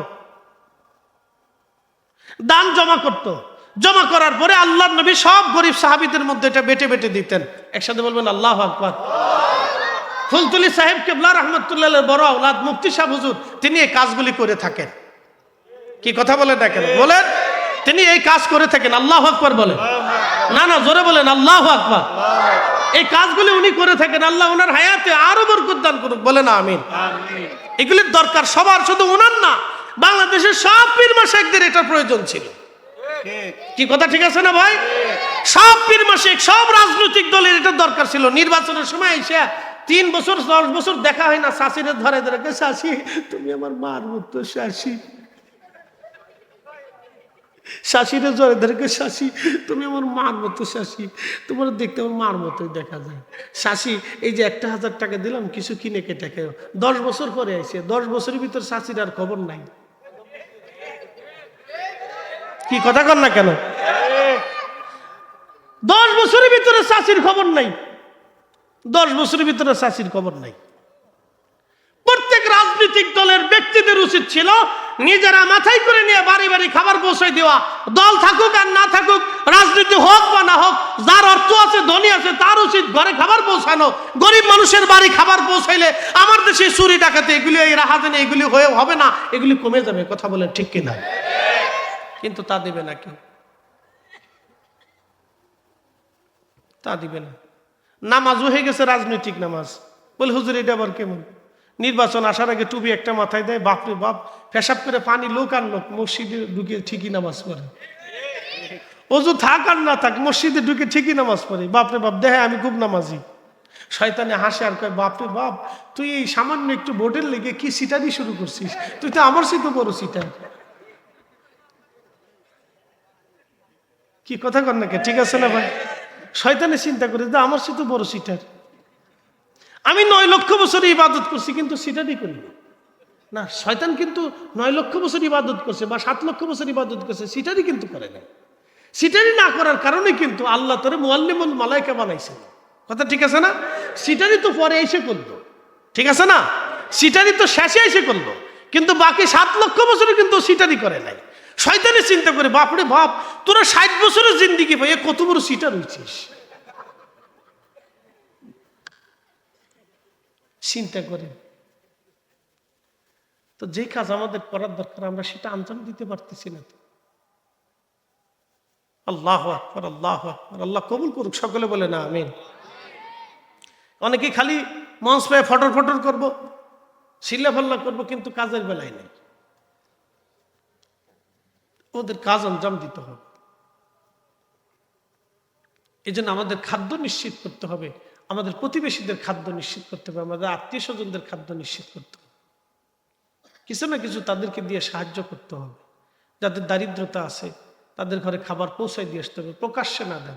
এমনও মধ্যবিত্ত বাংলাদেশে আছে যারা ভালো ইফতার পারে না, অসুবিধা আছে, মনে হয় যে সে ভালো চলতেছে কিন্তু তার অনেক অসুবিধার ভিতরে আছে না ভাই? আছে। আমি গত বছর মাহে রমজানে ওরকম আমি বাটি, আল্লাহ আমার তৌফিক দেয়, তা আমি জানতাম না যে আমার গ্রামে এরকম। তো দিতে দিতে দিতে দিতে দেখি শেষই হয় না। বললাম কারণ কি? মানুষের পরিস্থিতি এরকম হয়ে গেছে। তো প্রিয় উপস্থিতি, এগুলো আমাদের করার দরকার। প্রত্যেক ধনীরা ৬৮,০০০ ধনী, প্রত্যেক ৬৮,০০০ ধনী যদি চিন্তা করে, এটা সরকারের দায়িত্ব। সরকার ইচ্ছা করলে প্রত্যেক শিল্পপতি যারা আছে তাদেরকে উদ্বুদ্ধ করতে পারে, পারে না ভাই? কোনো ব্যাপার না তো। বাংলাদেশের সেনাবাহিনী পড়ে রয়েছে, বিজিবি পড়ে রয়েছে, হাজার হাজার সেনা সদস্য পড়ে রয়েছে, যাদেরকে রমজানে যদি আপনি দিয়ে দেন এই অর্থগুলি, তারা নিজেরা বেটে বেটে পৌঁছাবে। কথা ঠিক আছে না ভাই? তারা নিজেরাই দিবে। সেনাবাহিনীর তো কাজ নাই। সেনাবাহিনী কি করে? সকালবেলা ট্রেনিং করে, বিকেলবেলা ট্রেনিং দেয়। তারা ট্রেনিং দ্বারা তারা সেনা ক্যাম্পের ভিতরে কাজ করে। অন্তত রমজানে তাদেরকে আমরা তো কাজে লাগাইতে পারি। বিভিন্ন প্রয়োজনে সেনাবাহিনী কাজে আসবে। কথা ঠিক আছে না ভাই? দেশের স্বার্থে সেনারা কাজ করবে। সেনারা তো দেশের জন্য, কথা ঠিক আছে না? দেশের নিরাপত্তার জন্য, দেশের দুর্যোগের সময়, দেশের প্রয়োজনে, দেশের স্বার্থে, দেশের নিরাপত্তায় প্রয়োজনে সেনাবাহিনী কাজ করবে। করুক না, সেনাবাহিনী কাজ করবে। তাদেরকে সেনাবাহিনীর যুদ্ধ করানো হয়, ট্রেনিং দেওয়া নয়, তাদেরকে বসে বসে খাওয়ানোর জন্য তো না। এখন সারা দেশের নিরাপত্তা ব্যবস্থা খুব দুর্বল হয়ে গেছে। দিন দুপুরে চুরি ডাকাতি হয়, খুন খারাপি হয়। এখন সেনাবাহিনীর উচিত সারা বাংলাদেশে একবারে বাটাম চালান দেওয়া। মুসিবতের সময় তোমার সেনাবাহিনীর দরকার। আমার যখন আরাম আছে তখন তো আর আমার সেনাবাহিনীর দরকার নাই, তারা তাদের ব্যারাকে ফিরে চলে যায়। কিন্তু আমার যখন বিপদ, দুর্যোগ হোক, প্রাকৃতিক দুর্যোগ হোক, রাষ্ট্রীয় দুর্যোগ হোক, রাজনৈতিক দুর্যোগ হোক, তখন তো সেনাবাহিনীর দরকার। কথা ঠিক আছে না ভাই? প্রাকৃতিক দুর্যোগ, রাজনৈতিক দুর্যোগ, রাষ্ট্রীয় দুর্যোগ, অর্থনৈতিক দুর্যোগ, সামাজিক দুর্যোগ, যে দুর্যোগে বাংলাদেশে আসুক সেই সময় তো সেনাবাহিনীর প্রয়োজন। তো সেই সময় সেনাবাহিনী আমার দেশে কাজ করবে। আমি তো তাছাড়া ওনাকে চাচ্ছি না। তারা আমাদেরকে সাহায্য করবে। তো এই বাংলাদেশের সরকার যদি চিন্তা করে যে ৬৮,০০০ গ্রামে বাংলাদেশের ৬৮,০০০ শিল্পপতি বাংলাদেশে যারা আছে তাদের বরাদ্দ করতে হবে রমজান মাসে। কি কথা ঠিক আছে না? সারা বছর তারা ব্যবসা করে, রুটি রুজি করে, তারা এই ৬৮,০০০ গ্রামে ৬৮,০০০ বরাদ্দ করবে। এত হাজার, এত শত, এত হাজার কোটি টাকা তাদের বরাদ্দ করে দিবে। তারা রমজানে সরকার ইচ্ছা করে তাদেরকে বলবে আপনারা দিয়ে দেন। তখন এই সম্পদগুলি বরাদ্দ করার পরে তারপরে এই চাল ডাল কি পরিমাণে একজন দরিদ্র মানুষ পাবে, সেনাবাহিনীর আওতাধীন দিয়ে দিবে। অমুক থানা, অমুক উপজেলা, সেনাবাহিনী চলে যাবে। তারা নিজেরা যায় বাইটা বাইটা ডিসকাশন করে তারা নিজেদের পদ্ধতি মতো তারা পৌঁছাই দিয়ে আসবে। এলাকার মানুষের সাহায্য নেবে, ইমাম সাহেব হুজুরের সাহায্য নেবে। কথা ঠিক আছে না ভাই? মসজিদ কমিটির সাহায্য নেবে, তাহলে কিন্তু সহজ হয়ে যাবে। ইমাম সাহেব হুজুর, মসজিদ কমিটি, এরা যদি সাথে থাকে, এলাকার আলেম ওলামা যদি সাথে থাকে, তাহলে পরে একবারে নিরবিচ্ছিন্নভাবে কোনো দুর্নীতি হবে না, কোনো স্বজনপ্রীতি হবে না। হবে কি ভাই? স্বজনপ্রীতি হবে না। কারণ ইমাম সাহেব চিন্তা করবে যে আমার এই মুসল্লি তো দরিদ্র আছে, কেন ইমাম সাহেবরা সবার বাড়ি বাড়ি ঘুরে, তারা জানে কার কি হাল হাকিকত, কার কি অসুবিধা সুবিধা আছে। কথা ঠিক আছে না ভাই? ইমাম সাহেবরা জানে, এলাকার মানুষ যারা মসজিদ পরিচালনা করে তারা জানে। তারা চিন্তা করবে যে না, আমরা এই গরিব মানুষের মধ্যে বন্টন করব। তারা সরকারের কাছে, সেনাবাহিনীর কাছে লিস্ট পাঠাবে, তাহলে আর আমাদের দেশে কোনো বিশৃঙ্খলা হয় না। আর যদি রাজনৈতিক ব্যক্তিত্বদের কাছে দিয়ে দেন, আমি তাদের দুর্নাম করবো না, আল্লাহ তাদের সাহায্য করে, আমরা দোয়া করি, কিন্তু অনেকে আছে স্বজনপ্রীতি করবে। কথা সহজ, কাজ সহজ, কিন্তু কাজে পরিণত নাই। সমস্যা হলো এখানে। কিন্তু সরকার দিক বা না দিক, আমাদের কাজ আমাদের চালাইতে হবে। কথা ঠিক আছে না ভাই? আল্লাহ আমাদের কবুল করুক। সকলে বলেন আমিন। না আরেকটু জোরে বলেন আমিন। একটু জবান খুলে মহাব্বতে আল্লাহুম্মা সাল্লি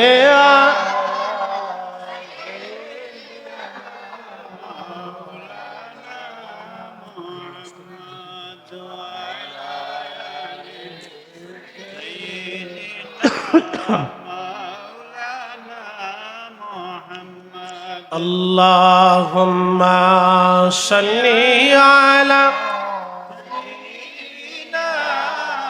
Maulana Muhammad wa ala ali Sayyidina Maulana Muhammad তুমি আল্লাহর প্যারা হাবিব, তোমার তুলনা নাই কেউ আর, তোমার মতো আকাশ ভ্রমণ করেনি কোন পয়গম্বর। আল্লাহুম্মা সাল্লি আলা মাওলানা মুহাম্মদ ওয়া আলা আলি সাইয়্যিদিনা।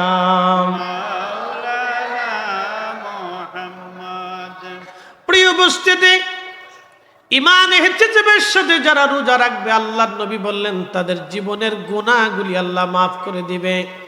এখন রোজা রাখলো, মিথ্যাও বলল, রোজা কি ঈমান ইহতিসাবের সাথে হবে? একসাথে বলেন হবে? হবে না।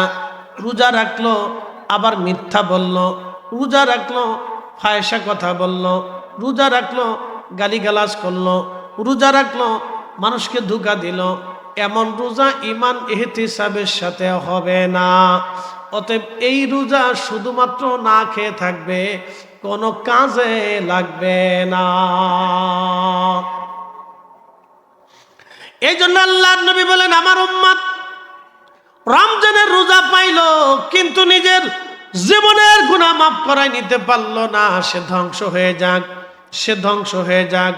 রমজানে রোজা পাইলো কিন্তু নিজের জীবনের গুনাহ মাফ করাই নিতে পারলো না, সে ধ্বংস হয়ে যাক, ধ্বংস হয়ে যাক। সে কপাল পোড়া বদনসিব, সে কপাল পোড়া বদনসিব, সে ধ্বংস হয়ে যাক। বন্ধুগণ খুব মনোযোগ দিবেন। এরপরে নবীজি বললেন, আমান কামা রমাদানা ঈমানাও ইহতিসাবান গুফিরা লাহু মা তাকাদ্দামা মিন যামবিহি। যে ব্যক্তি মাহে রমজানে রাত জেগে দাঁড়ায় দাঁড়ায় নামাজ পড়বে, রাত জেগে নামাজ পড়বে, সারা রমজানে রাত জেগে ইবাদত করবে, তারাবির নামাজ পড়বেন, ঠিক মতো তারাবির নামাজ, ঠিক মতো 5 ওয়াক্ত নামাজ, এবং রাত্র জাগরিত হয়ে যারা তারাবির নামাজ পড়বে, নবীজি বললেন তার আগের জীবনের সব গুনাহগুলি আমার আল্লাহ মাফ করে দেবে। একবার জোরে বলা যাবে কি মারহাবা? কি নামাজ? তারাবি। এখন বলেন কয় রাকাত? জোরে বলেন। আমাদের দেশে একদল আদা জল খেয়ে লাগছে 8 টাকার, তার বানাইতেই হবে। মনে হয় যে ওরে শয়তানে টেন্ডার দিয়ে দিছে, মনে হচ্ছে আজাজিলে তারে টেন্ডার দিছে, ওর 8 টাকার তারাবির নামাজ বানাইতেই হবে। সেই জন্য সে যত যুক্তিতর্ক আছে সব যুক্তিতর্ক সে উত্থাপন করছে। এখন আমি আপনাদেরকে দলিলা দিল্লা যুক্তিতর্ক কিচ্ছু দেব না, শুধু একটা প্রশ্ন বলবো, 360 জন আল্লাহর ওলি, তিনারা কি হক না বেহক? না জোরে বলেন, না একসাথে বলেন, হক না বেহক? তিনারা যেই নামাজ আনছিলেন এটা কি সত্য না মিথ্যা? তিনারা যে কালেমা এনেছিলেন এটা সত্য না মিথ্যা? তিনারা যে দিন এনেছিলেন এটা সত্য না মিথ্যা?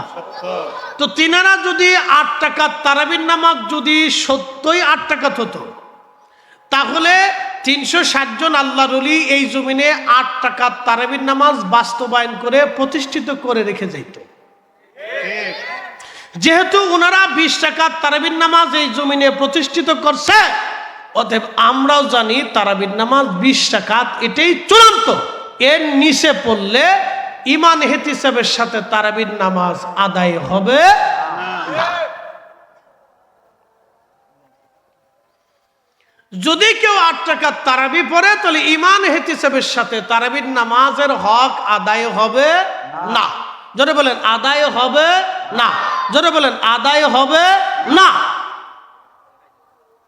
কেউ যদি এই 8 টাকার তারাবির নামাজ বানায় না, তো তার ঈমান ইহতিসাবের সাথে তারাবির নামাজের হক আদায় হবে না। অতএব যেহেতু নামাজ আদায় হবে না, সে তো গুনাহ মাফ হওয়ার কোনো সম্ভাবনাও নাই। অতএব তারাবির নামাজ 20 টাকাতেই চূড়ান্ত। 360 জন আল্লাহর ওলি তারাবির নামাজ 20 টাকা চূড়ান্ত করেছে। 20 রাকাত তারাবির নামাজ তারা চূড়ান্ত করেছে। 20 রাকাত তারাবির নামাজ চূড়ান্ত, এটাই চূড়ান্ত ফয়সালা। একটু জোরে সে পড়ি আল্লাহুম্মা সাল্লি আলা। জি ইমাম সাহেব,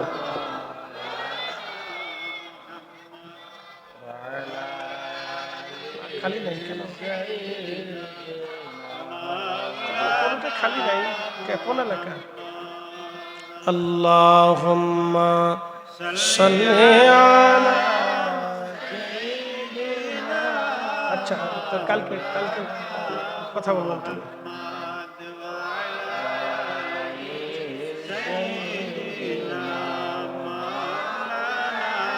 খালি না, মেসিং করে দিতে পারে। আল্লাহুম্মা সাল্লি আলা সাইয়্যিদিনা মাওলানা মুহাম্মাদ ওয়া আলা আলি সাইয়্যিদিনা মাওলানা মুহাম্মাদ। 3 নম্বর আল্লাহর নবী বলেন, আমার উম্মত লাইলাতুল কদর রাত্রিবেলা কেউ যদি ঈমান ইহতিসাবের সাথে রাত জেগে ইবাদত করে, আমার আল্লাহ মা তাকাদ্দামা মিন যামবিহি, তার জীবনের সমস্ত গুনাহ আল্লাহ মাফ করে দেবে। একবার জোরে বলা যাবে কি মারহাবা। এখন লাইলাতুল কদর কখন আসবে? প্রিয় নবীকে জিজ্ঞেস করল, ইয়া রাসূলুল্লাহ, লাইলাতুল কদরের রাত কখন পাওয়া যায়? নবীজি বলেন, মাহে রমজানের শেষ 10 দিনে বেজর রাত্রিবেলা তোমরা মাহে রমজান কদরের রাত্রিবেলা তালাশ করো। ইন্না আনজালনাহু ফি লাইলাতিল কদর, নিশ্চয়ই কদরের রাত্রিবেলা আল্লাহ কোরআন নাজিল করেছেন। কদরের রাত্রিবেলা কোরআন এসেছে, এই কদরের রাত্রিবেলা আমার আল্লাহ কোরআন নাজিল করেছেন। এই জন্য কদরের রাত এত বড় দামি। আল্লাহ কোরআনে বলেন, লাইলাত ওয়া মা আদরাকা মা লাইলাতুল কদর। নবীজি আপনি কি জানেন লাইলাতুল কদর কি? লাইলাতুল কদরি খায়রুম মিন আলফি শাহর, সেটা 1000 মাসের চাইতে উত্তম আমার উম্মতের ভিতরে, আমার বান্দাদের ভিতরে।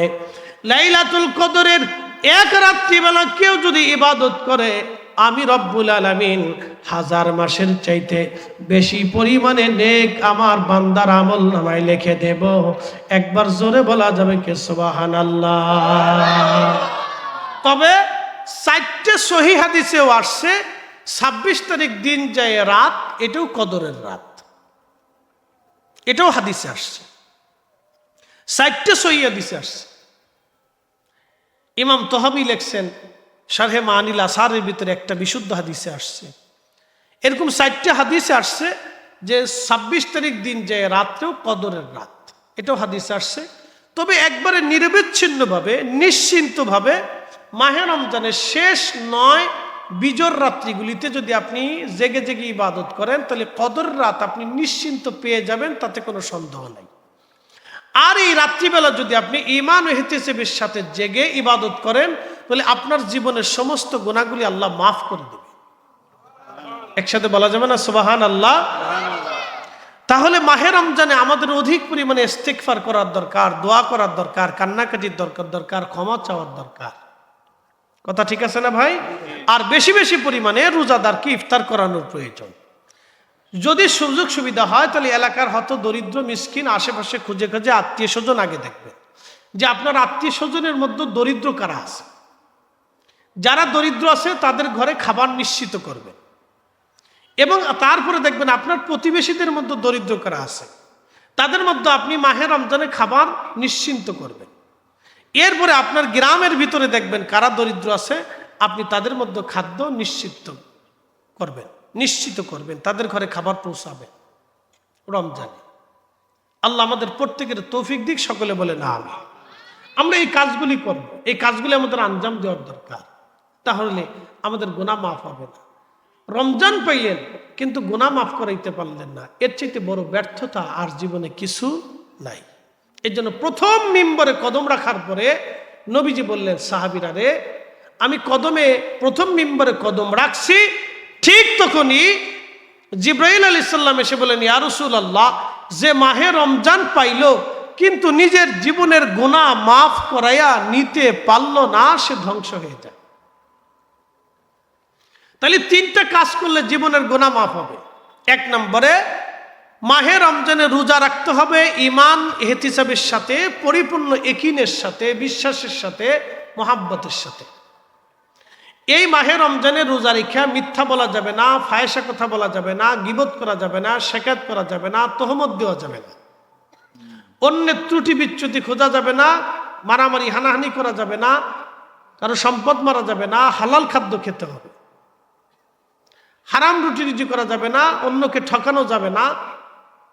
এই মাহে রমজানে জেনা করা যাবে না, জেনার লিপ্সা আনা যাবে না, কোনো নারীর দিকে ফায়সা কাজ করা যাবে না, খারাপ ভাষা ব্যবহার করা যাবে না, মিথ্যা বলা যাবে না।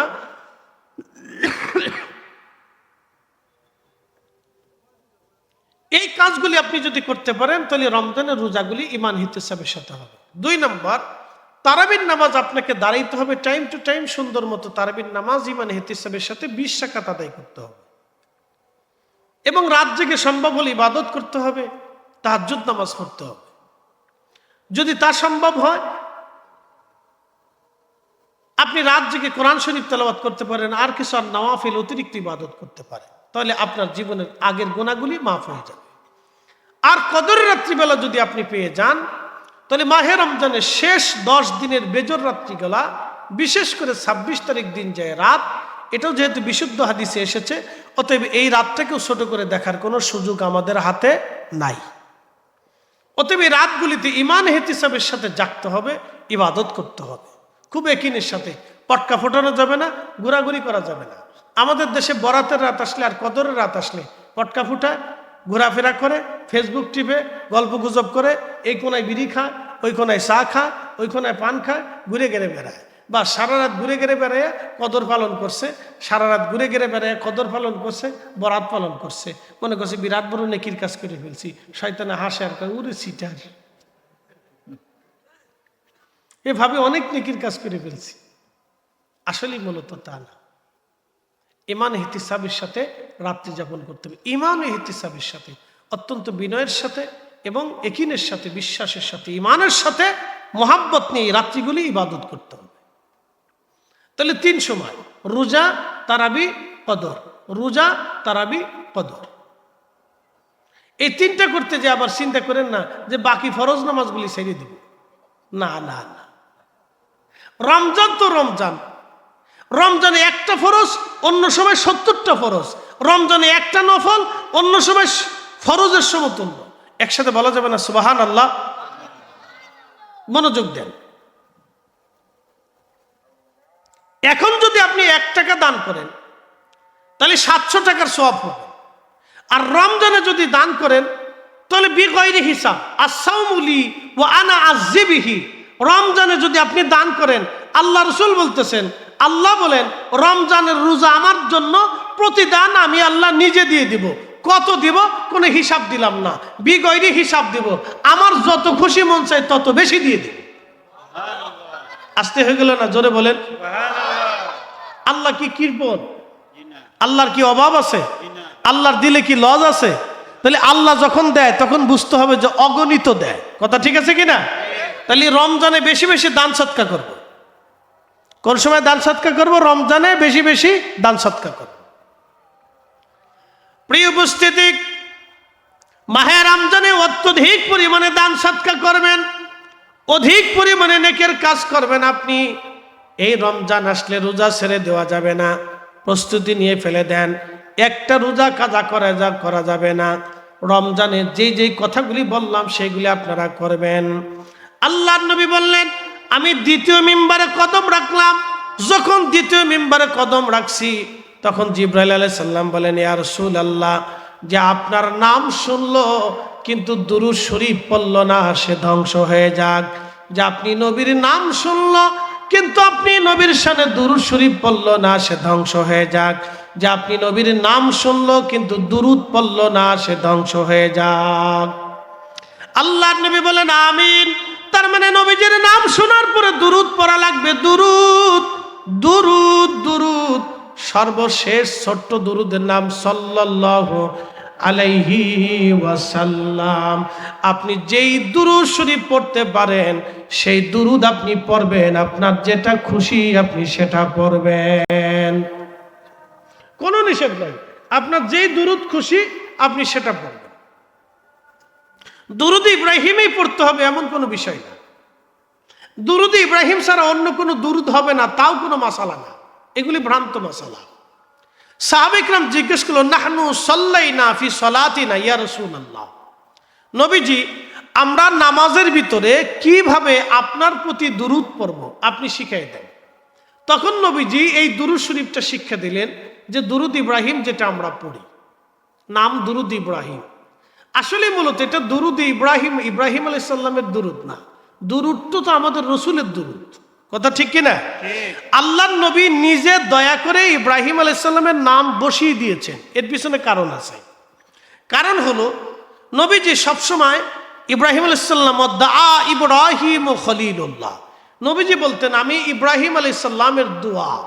এর অর্থ হচ্ছে ইব্রাহিম আলাইহিস সালাম প্রত্যেক দোয়াতে দোয়া করতেন, আল্লাহ তুমি আমার নসলে আখিরি নবী পাঠাও, আল্লাহ তুমি আমার নসলে আমার বংশে আখিরি নবী পাঠাও। কারণ আখিরি নবীর ইজ্জত সমস্ত ১৬ লক্ষ নবীরে যাহা দিয়েছে আমার নবীরে আল্লাহ তার চাইতে ৭০ গুণ বেশি দিছে। একসাথে বলবেন আল্লাহু আকবার। সমস্ত নবীর উম্মতরে আল্লাহ যা দিছে আমার নবীর উম্মতরে আল্লাহ ৭০ গুণ বেশি দিছে। আসতে বললেন কেন? আমাদেরকে আল্লাহ কি দিছে? ৭০ গুণ বেশি দিছে। কত গুণ বেশি দিছে? ৭০ গুণ বেশি দিছে দেখে লাইলাতুল কদর পাইছেন, নালি লাইলাতুল কদর পাইতেন না। ৭০ গুণ বেশি দিছে দেখে রমজানে ১ রাকাত নামাজ পড়লে, এই নফল পড়লে অন্য মাসের ফরজের সমান পাইছেন, একটা ফরজ করলে অন্য মাসে ৭০টা ফরজের সমান পাইছেন। ৭০ গুণ বেশি দিছে দেখে রমজানে আল্লাহ আপনার জীবনের গুনাহ মাফ করাই দিবে। আল্লাহর নবী বলেন, উম্মত তোমরা শোনো, 5টা জিনিস মাহে রমজানে আল্লাহ আমার উম্মতরে বিশেষভাবে দিছে যা অন্য কোনো উম্মতরে আল্লাহ দেয় নাই। তার ভিতরে একটা হচ্ছে মাহে রমজানে আমার উম্মতের মুখ দিয়ে যে গন্ধ আসে, এই গন্ধটা আল্লাহর কাছে মিশকের চাইতে বেশি ঘ্রাণ। একসাথে বলবেন আল্লাহু আকবার। এখন প্রশ্ন, আল্লাহ কি গন্ধ শুকে? আল্লাহ কি গন্ধর দরকার? আল্লাহ গন্ধ শুকে না, বরং এই গন্ধটা কেন আসে? ক্ষুধার্ত থাকার কারণে এই গন্ধটা আসে। দেখবেন মানুষ ক্ষুধার্ত থাকলে মুখ থেকে গন্ধ আসে, এটা হলো ক্ষুধার গন্ধ, এটা মুখের গন্ধ না। ক্ষুধা সন্ধ্যার সময় দেখবেন গন্ধর তাপমাত্রাটা বেশি বাড়ে, কারণ কি? সে ক্ষুধা, পেটে কিছু নাই, এই জন্য গন্ধ আসে, নিঃশ্বাসে গন্ধ আসে, ক্ষুধার থাকার কারণে। এটা হলো ক্ষুধার গন্ধ। তো এই গন্ধটা আল্লাহর কাছে প্রিয় কেন? এই গন্ধের বিনিময়ে আল্লাহ তাকে এত সুগন্ধি দিবে, বেহেশতে এত মর্যাদা আল্লাহ দিবে যে যার আল্লাহর কাছে এত পছন্দ লাগে, ভালো লাগে যে আমার বান্দা ক্ষুধার্ত আছে, কারণ আমি আল্লাহর ভয়ে আছি। একসাথে বলবেন আল্লাহু আকবার। রোজা কি পুলিশের ভয়ে রাখেন? কাউকে দেখানোর জন্য রাখেন? কার জন্য রাখেন? কারণ রমজান মাসে আপনি যদি পালায় পালায় খাবার খান কেউ দেখবে না, পালায় পালায় যদি পানি খান তো কেউ দেখবে না।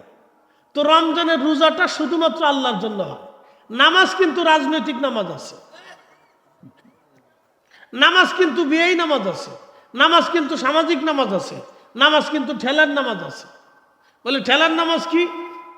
ঠেলার নামাজ হচ্ছে যে সালিশ দরবারে বসে এখন যদি নামাজ না পড়ে তাহলে মানুষ কি বলবে? এটার নাম ঠেলার নামাজ। রাজনৈতিক নামাজ হলো নির্বাচনে আসছে, ভোট যদি নামাজ না পড়ি মানুষ ভোট দিবে না, এটা হলো রাজনৈতিক নামাজ। বিয়াই নতুন বিয়াই বেদ গেছে, যদি নামাজ না পড়ে তো বিয়াই মন্দ বলবে, এই জন্য এটার নাম দিছি বিয়াই নামাজ। কি কথা ঠিক আছে না? কিন্তু রোজা কিন্তু বিয়াই রোজা নাই, কারণ রোজা আল্লাহর জন্যই রাখে, যে রাখে সে আল্লাহর জন্যই রাখে। কথা ঠিক আছে না ভাই? সে কার ভয়ে রাখে? আল্লাহর ভয়ে রাখে। যে রাখে সে আল্লাহর ভয়ে রাখে, কারণ সে পলায় খাইতে পারে, গোপনে বাসার ভিতরে খাইতে পারে, রুমের তালা মেরে দিয়ে পানি খাইতে পারে, ভাতও খাইতে পারে, কেউ দেখবে না।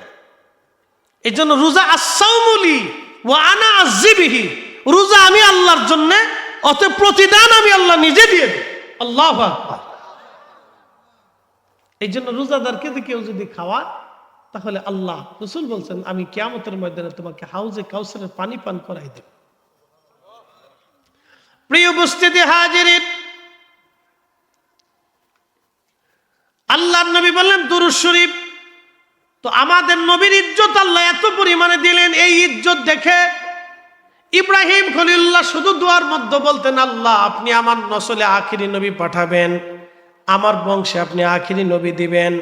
আল্লাহ আপনি আমার বংশে আখিরি নবী পাঠাবেন। কেন? আখিরি নবীর ইজ্জতের দিকে তাকাইয়া ইব্রাহিম নিজের বংশের দিকে নেসবত করলেন, এই জন্য যাতে উনার বংশের মর্যাদা বেড়ে যায়। কারণ সব বাবা চায় আল্লাহ আমার ছেলেটাকে আপনি মানুষের মতো মানুষ বানান, আমার ছেলেটারে নামাজি বানান, আমার ছেলেটারে ভদ্র বানান। কোনো বাবা কয় না আল্লাহ আমার ছেলেটারে চোর বানান, কয়? কোনো বাবা কি বলে আল্লাহ আমার ছেলেরে ডাকাত বানান, আমার ছেলেরে লুচ্চে বানান? কেউ কয় না। সবাই চায় আল্লাহ আমার সন্তানটারে নামাজি বানান, আমার সন্তানটারে তুমি আবেদ বানান। সব বাবা দোয়া করে। তো ইব্রাহিম আমার নবীর ইজ্জত দেখে আল্লাহর বলতেছেন, আল্লাহ তুমি আমার নসলে আখিরি নবী পাঠাও। তা আল্লাহ তার দোয়া কবুল করলেন। একসাথে বলবেন আল্লাহু আকবার। আল্লাহ তার কি করলেন? দোয়া কবুল করে নিয়ে ইব্রাহিম আলাইহিস সালামের নসলে আমার নবীরে পাঠাইলেন। এই জন্য ইব্রাহিম আলাইহিস সালামের দুইজন স্ত্রী, আমাদের দুইজন মা, একজন আম্মাজান সারা, আম্মাজান হাজেরা। আম্মাজান সারার গর্ভে হযরত ইসাক আলাইহিস সালাম, হযরত ইসাক আলাইহিস সালামের একটা বেটার নাম ইয়াকুব আলাইহিস সালাম। ইয়াকুব আলাইহিস সালামের আরেক নাম ছিল ইসরাইল। এই ইসরাইল থেকে বনি ইসরাইল।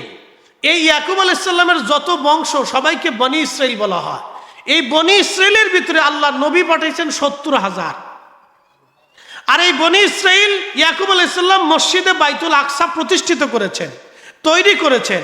ওনার এই মসজিদে 70,000 নবী আসছে, নবী নামাজ পড়ছে, কিন্তু বাইতুল আকসাতে আপনি রিয়াজুল জান্নাহ নাই। রহস্য দিকে যাবেন। বাইতুল আকসাতে 70,000 নবী নামাজ পড়লো, কিন্তু বনি ইসরায়েলের 70,000 নবী বাইতুল আকসায় নামাজ পড়ছে, কিন্তু আপনি রিয়াজুল জান্নাহ পাবেন না। আর আমার নবী একা মসজিদে নববীতে নামাজ পড়েছেন, হুজরা থেকে মিম্বর, মিম্বর শরীফ থেকে হুজরা শরীফ, গেছেন আইসেন আসছেন, গেছেন গেছেন আইসেন আসছেন গেছেন। যাওয়া আসার কারণে ওই জায়গাটুকুন আল্লাহ বলছেন রিয়াজুল জান্নাহ, জান্নাতের বাগান বানাই দিন। আরো জোরে, আরো জোরে, আরো জোরে। তাহলে ইব্রাহিম আলাইহিস সালাম দিয়ে কি আমার নবীর দাম বাড়লো, না আমার নবী দিয়ে ইব্রাহিমের দাম বাড়লো? আমার নবী দিয়ে ইব্রাহিম আলাইহিস সালামের দাম বাড়লো। এই জন্য দুরুদ ইব্রাহিম না, এই দুরুদ আমার নবীর দুরুদ। কিন্তু নবীজি নিজে তিনি কৃতজ্ঞতা স্বরূপ, মিল্লাতের বাবা তার জন্য দোয়া করতেন বিধায় নবীজি তার পিতা ইব্রাহিম আলাইহিস সালামের নাম দুরুদের মধ্যে লিখে দিয়ে স্মরণে রেখে দিয়ে গেলেন। একসাথে বলবেন আল্লাহু আকবার। নবীজি নিজে লিখে দিয়ে গেছেন, আল্লাহ রসুল নিজে লিখে দিয়ে গেছেন। ইব্রাহিম আলাইহিস সালামের নাম উম্মতের মধ্যে স্মরণে দিয়ে গেলেন, যাতে সবসময় তোমরা তারা স্মরণ করো। এটা হলো হিকমত। এটার উল্টে জগা খিচুড়ি বানাইয়া আমরা একবারে এমন ভাবে নিছি যে এই দুরুদ ছাড়া আর কোনো দুরুদ পড়াই যাবে না। বিরাট বড় বিখ্যাত হুজুর মুহাদ্দিসে আজম,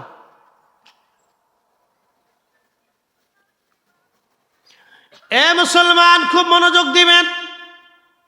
আল্লাহর নবী বলেন উম্মতরিক আমার নাম যে শুনলো কিন্তু দুরূদ শরীফ পড়ল না, সে ধ্বংস হয়ে যাক, সে ধ্বংস হয়ে যাবে।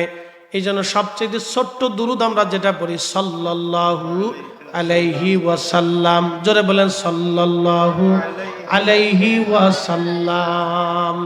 আমরা এই দুরূদটা নবীজির নাম শোনার পরে আমরা তেলাওয়াত করি। যদি না পড়েন তাহলে ধ্বংস অনিবার্য। এই জন্য দুরূদ পড়া লাগবে। দুরূদের মর্যাদা ছোট করে দেখলে হবে না। কথা কন না কে, ঠিক কিনা? দুরূদের মর্যাদা ছোট করে দেখলে হবে না। মৌমাছির দলেরা নবীজির সামনে দিয়ে উড়িয়ে যায়। আল্লাহ নবী বললেন মৌমাছি দাঁড়াও।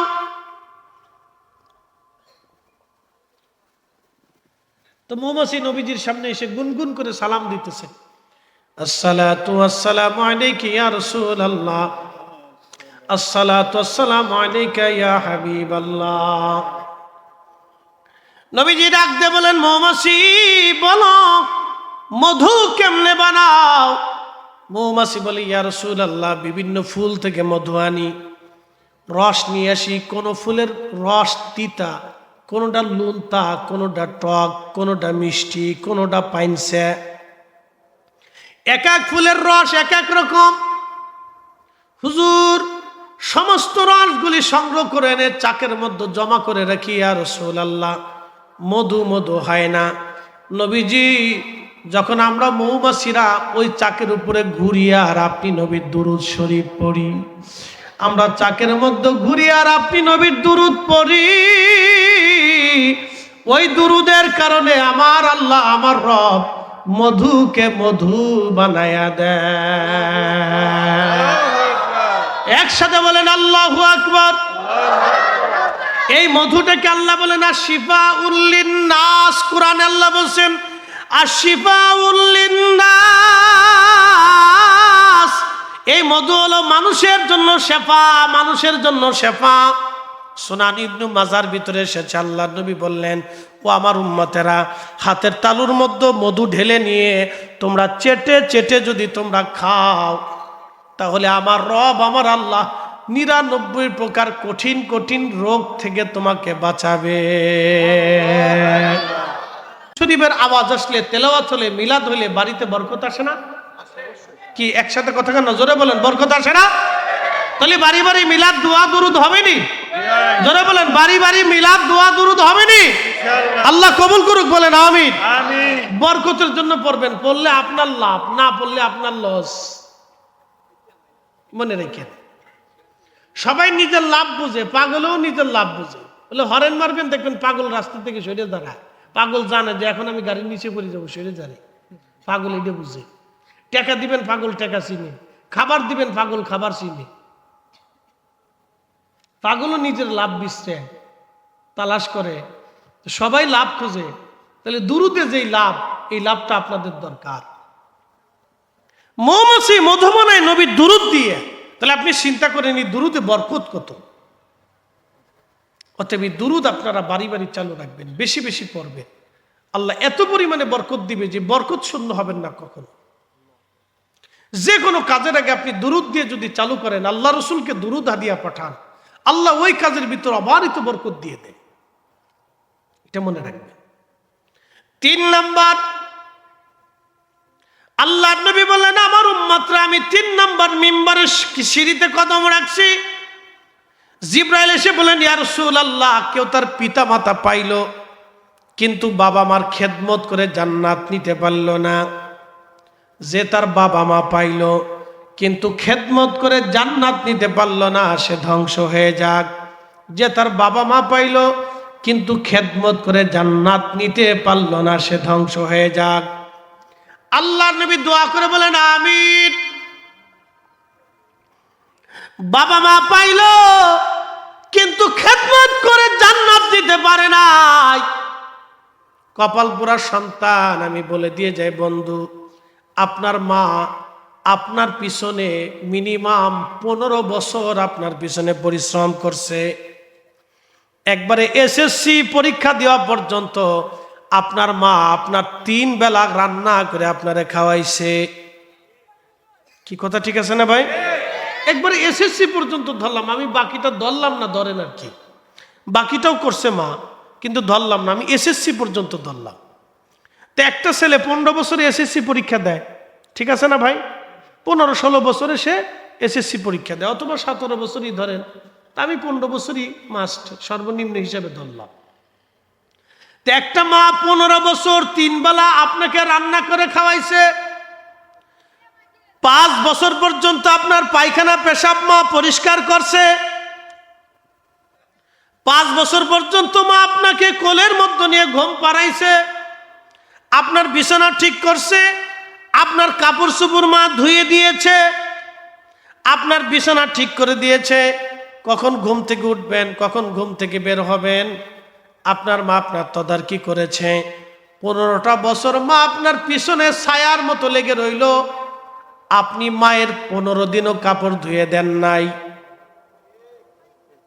বলেন কি? জোরে বলেন, জোরে বলেন। আপনি মায়ের 15 দিনও কাপড় ধুয়ে দেন নাই, 15 দিনও মাকে রান্না করে খাওয়ান নাই, 15 দিন আপনি মার বিছনা ঠিক করে দেন নাই, 15 দিনও মার ঘরটা পরিষ্কার করেন না, অথচ 15 বছর আপনার ঘর মা পরিষ্কার করছে। আপনি বিনিময়ে কিচ্ছু করেন না, আপনি হিসাবে দিয়ে দিলাম। যান তাফাক্কুর করেন, আজকে রাত্রে তাফাক্কুর করবেন, চিন্তা করেন, আজকে রাত্রেই চিন্তা করেন। আমি আপনাকে চিন্তা দিয়ে দিলাম যে আল্লাহ রসুল বললেন, জিব্রাইল বললেন, ইয়া রাসূলুল্লাহ, আপনি শুনেন, যে পিতা মাতা পাইলো কিন্তু খেদমত করে বেহেশত নিতে পারলো না, সেই উম্মত যেন ধ্বংস হয়ে যায়। নবীজি দোয়া করে বলেন আমিন। নবী আমিন বলা মানে কবুল হয়ে গেছে।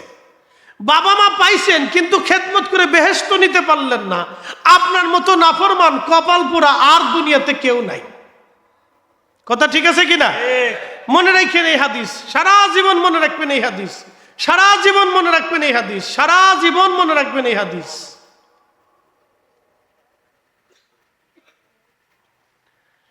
কুলাউড়াবাসী মনোযোগ দিবেন।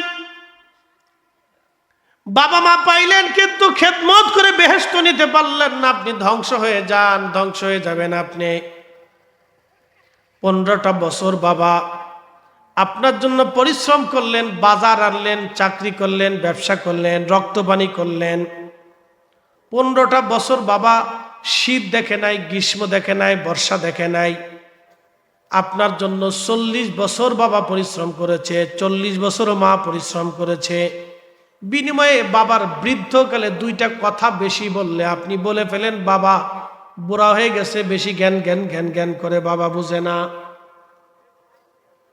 কিন্তু আপনি কি কখনো দেখেছেন যার ছোট্ট বাচ্চা আছে, বাচ্চা দেখবেন বারবার বাবাকে জিজ্ঞেস করে, বাবা এটা কি, ওটা কি, সেটা কি, এটা কেমনে করে, সেটা কেমনে করে, এটা কেমনে খায়, কেমনে করে, কোলে নিতে হবে, বিস্কুট আনতে হবে, ওইটা আনতে হবে, কখন আসবা।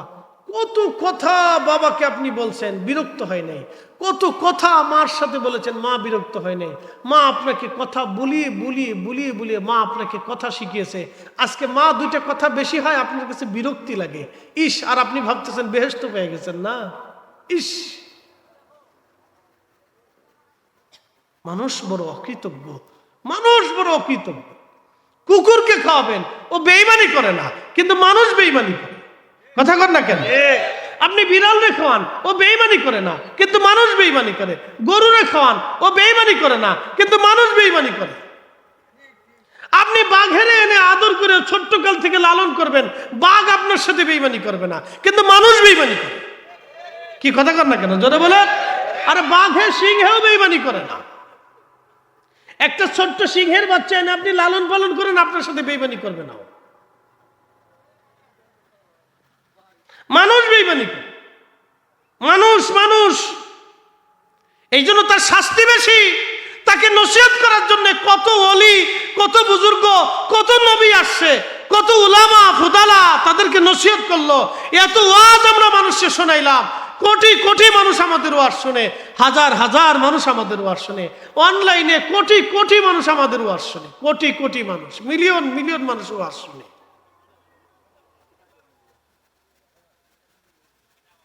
ইয়া রব্বি ইয়া আল্লাহ, 40টা বছর একটা মা সন্তানের পিছনে লেগে রইল। আল্লাহর নবী বলেন, উম্মত রে, তোমরা শোনো, তুমি তোমার বাবা মাকে পাইছো বৃদ্ধকালে, কিন্তু খেদমত করে তুমি বেহেশত নিতে পারো নাই। তোমার মতো হতভাগা আর কেউ নাই। আমার ওয়াজ যদি বুঝেন, তাহলে এই ওয়াজগুলি আজকে বুঝে যাওয়াটা জরুরি। ওয়াজ বুঝে যাওয়াটা জরুরি, বাড়ি পর্যন্ত নেওয়াটা জরুরি। বাবা মা যদি বৃদ্ধ থাকে, পরম আদর করবেন, পরম যত্ন নিবেন, পরম ভালোবাসা দিবেন। যেই ভালোবাসা ছোট্ট গেলে আপনাকে দিয়েছিল, তার চেয়ে বেশি ভালোবাসা দেওয়ার চেষ্টা করবেন বাবা মাকে। তার চেয়ে বেশি ভালোবাসা বাবা মাকে দেওয়ার চেষ্টা করবেন। তারা যে সময় যা খেতে চায় আপনি তাকে তাই খাওয়াবেন। খেতে না চাইলেও জিজ্ঞাসা করবেন, বাবা কি খাইতে মন চায়, কি পড়তে মন চায়, কোন কাপড়টা ভালো লাগে, মা তোমার কি প্রয়োজন আছে, দেখভাল করবে। এগুলি খেয়াল রাখবে, এগুলি আমাদের জরুরি প্রয়োজন হয়ে গেছে। আল্লাহ নবী বলেন, উম্মত তুমি যদি পিতামাতা বৃদ্ধকালে পাইছো কিন্তু খেদমত করে বেহেশত নিতে পারো নাই, তাহলে তুমি ধ্বংস, তুমি ধ্বংস। তোমার সব শেষ। কাবার ইমাম হলেও শেষ, মদিনার ইমাম হলেও শেষ, বাইতুল আকসার ইমাম হলেও শেষ, বাইতুল মুকাররমের ইমাম হলেও শেষ, বড় মুহাদ্দিস হলেও শেষ, মুফতি আজম হলেও শেষ,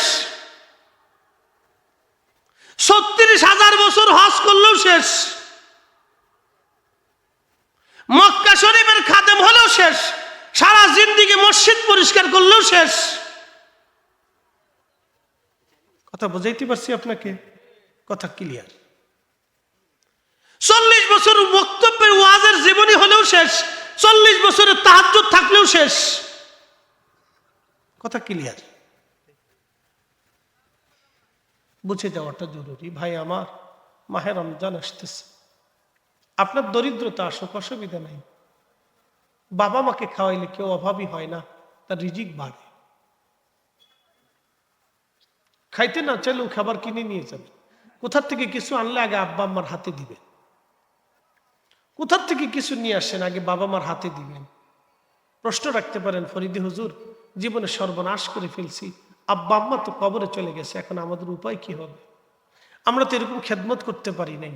আল্লাহ নবী একটা রুখসত আপনার জন্য রেখে দিয়েছে। বলে কি রুখসত? নবীজি বললেন, উম্মত রে, তোমার আব্বা আম্মা কবরে চলে গেছে, তুমি টেনশন নিও না, চিন্তা করিও না। তুমি তোমার বাবা মার জন্য অধিক পরিমাণে দোয়া করো।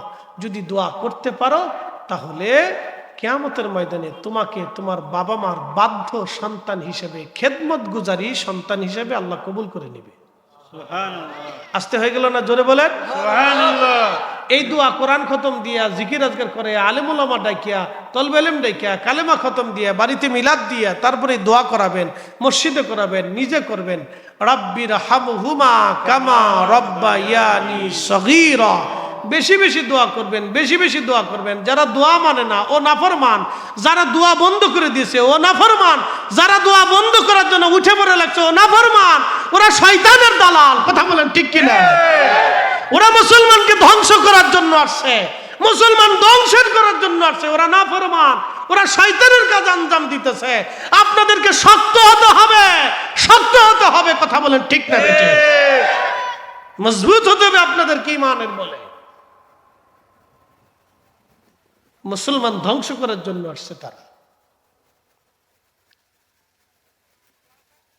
এমনি এদেশের কোটি কোটি মুসলমানের বাবা মার খেদমত নাই, আছে ভাই? দেখাইতে পারবেন? কোটি কোটি ছেলে বাবা মার খেদমত করে না, কোটি কোটি কোটি কোটি নাই, খেদমত নাই। আমি যেই সূত্রে বলছি, এই খেদমত আছে নাই। হযরত ওয়াস আল কারনী নিজের মারে কাঁধে করে নিয়ে সারা দুনিয়া ঘুরতেন, নিজে মা রান্না করতেন, মা অন্ধ ছিল, মাকে পিঠে করে নিয়ে ঘুরতেন। সন্তানকে যেমন মা পিঠে করে নিয়ে ঘুরতো, ওয়াস আল কারনী মাকে পিঠে করে নিয়ে ঘুরতেন, মাকে পিঠে করে নিয়ে ঘুরতেন, মাকে পিঠে করে নিয়ে ঘুরতেন। নিজে রান্না করতেন, মাকে খাওয়াইতেন, মারে গোসল করাইতেন, মার বিছনা ঠিক করাই দিতেন, মারে ঘুম পাড়াইতেন, মার মাথায় তেল দিয়ে দিতেন, চুল আশ্রয় দিতেন। একটা সন্তানকে মা যেইভাবে লালন করতো, ওয়াস আল কারনী তার মাকে সেইভাবে লালন করত। নবী বললেন, তার এই খেদমতটা আল্লাহর কাছে এত পছন্দ যে আল্লাহ তাকে মুস্তাদাবাত দাবা বাড়িয়ে দিলেন। সে যা চাবে আল্লাহ তাই দিবে, যা চাবে আল্লাহ তাই দিবে। একসাথে বলবেন আল্লাহু আকবার। তা আমরা কি এরকম খেদমত বাবা মাকে দিতে পারছি? তো দোয়াটাও যদি দিতে না পারি, তাহলে এর চাইতে বড় নাফরমান আর কি হতে পারে? কথা বলেন ঠিক কিনা? তাহলে দোয়া দিতে হবে। কি জোরে বলেন, কি দিতে হবে? দোয়া। জোরে বলেন কি দিতে হবে? দোয়া। জোরে বলেন কি দিতে হবে? দোয়া। আল্লাহ কবুল করুক, সকলে বলেন আমিন। আউওয়ালাদিন সালিহিন ইয়াদউ লাহু। নেক সন্তানের দোয়া বাবা মার কবরে পৌঁছায়। নেক সন্তানের দোয়ার কারণে বাবা মার কবরকে আল্লাহ উজালা বানায় দেয়। অতএব সন্তান যদি দোয়া না করে, তো সন্তানকে আল্লাহ কিয়ামতের ময়দানে নাফরমান হিসেবে উঠাবে। এই জন্য বেশি বেশি দোয়া করবেন। যারা দোয়া বন্ধ করতে চায় ফতোয়াদের বিরুদ্ধে, ওদের ফতোয়ার গোষ্ঠী গিলাইতে হবে। কথা বলেন ঠিক কিনা? ও নিজে নাফরমান, আরো মুসলমানকে নাফরমান বানাইতেছে। আশা করি আমার কথা বুঝতে পেরেছেন। মনে অজান্তে কষ্ট পেলে মাফ করে দিবেন। নীতি দীর্ঘ আলোচনা, 1.5 ঘন্টার উপরে একটানা আপনাদের সামনে তাকরীর করেছি। আল্লাহ আমাদেরকে বুঝার, আমল করার তৌফিক দিক, বলেন আমিন। 2 মিনিট জিকির, তারপরে দোয়া হবে ইনশাআল্লাহ। একটু জবান খুলে মহাব্বতে আল্লাহ আল্লাহ।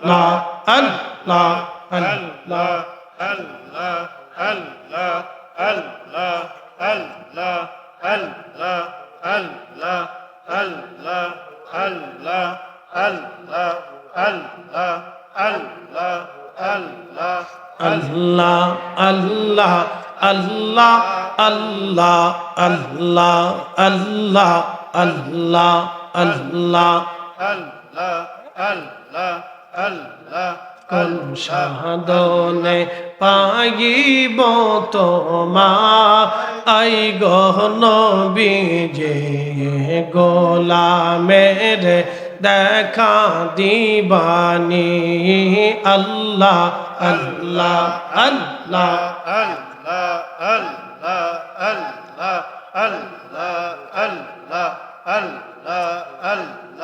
বনের জাত পশু গজন ভক্তি করতই দুই চরণ বনের জাত পশু গজন ভক্তি করতই দুই চরণ মেঘমালা সায়া দিত গা আই গন বিজে কোন সাধনে পাইব তোমায় আল্লাহ আল্লাহ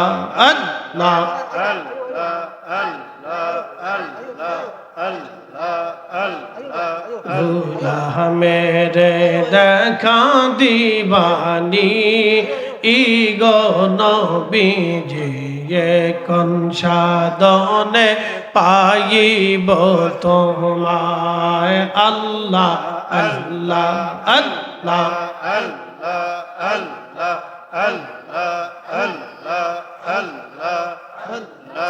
এই সমস্ত মুঝে যায়া দেখা হজরত খাদিজায়া এই সমস্ত মুঝে যায়া দেখা হজরত খাদিজায়া জীবন যৌবন সপিল আপনা আই গো নবীজি কোন সাধনে পাইব তোমায় আল্লাহ আল্লাহ আল্লাহ আল্লাহ মেরে দেখা দিবানি ইগো নবীজি কোন সাধনে পাইব তোমায় আল্লাহ আল্লাহ আল্লাহ আল্লাহ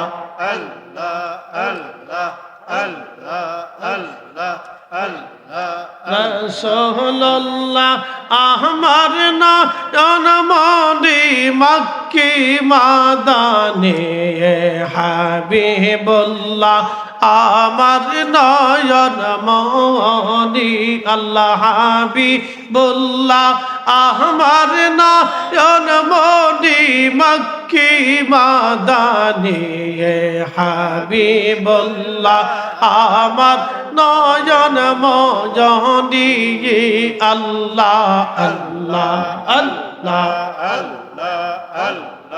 রাসূল আমার ইয়া রববাসী যাহার জন্যে মন উদাসী হাবিব আমার ইয়া রববাসী যাহার জন্যে মন উদাসী নবীর প্রেমে ফেলো চোখের পানি হাই হাই রসুল প্রেমে ফেলো চোখের পানি মক্কি মাদানে হাবিবুল্লাহ আমার নয়ন মনি আল্লাহ আল্লাহ আল্লাহ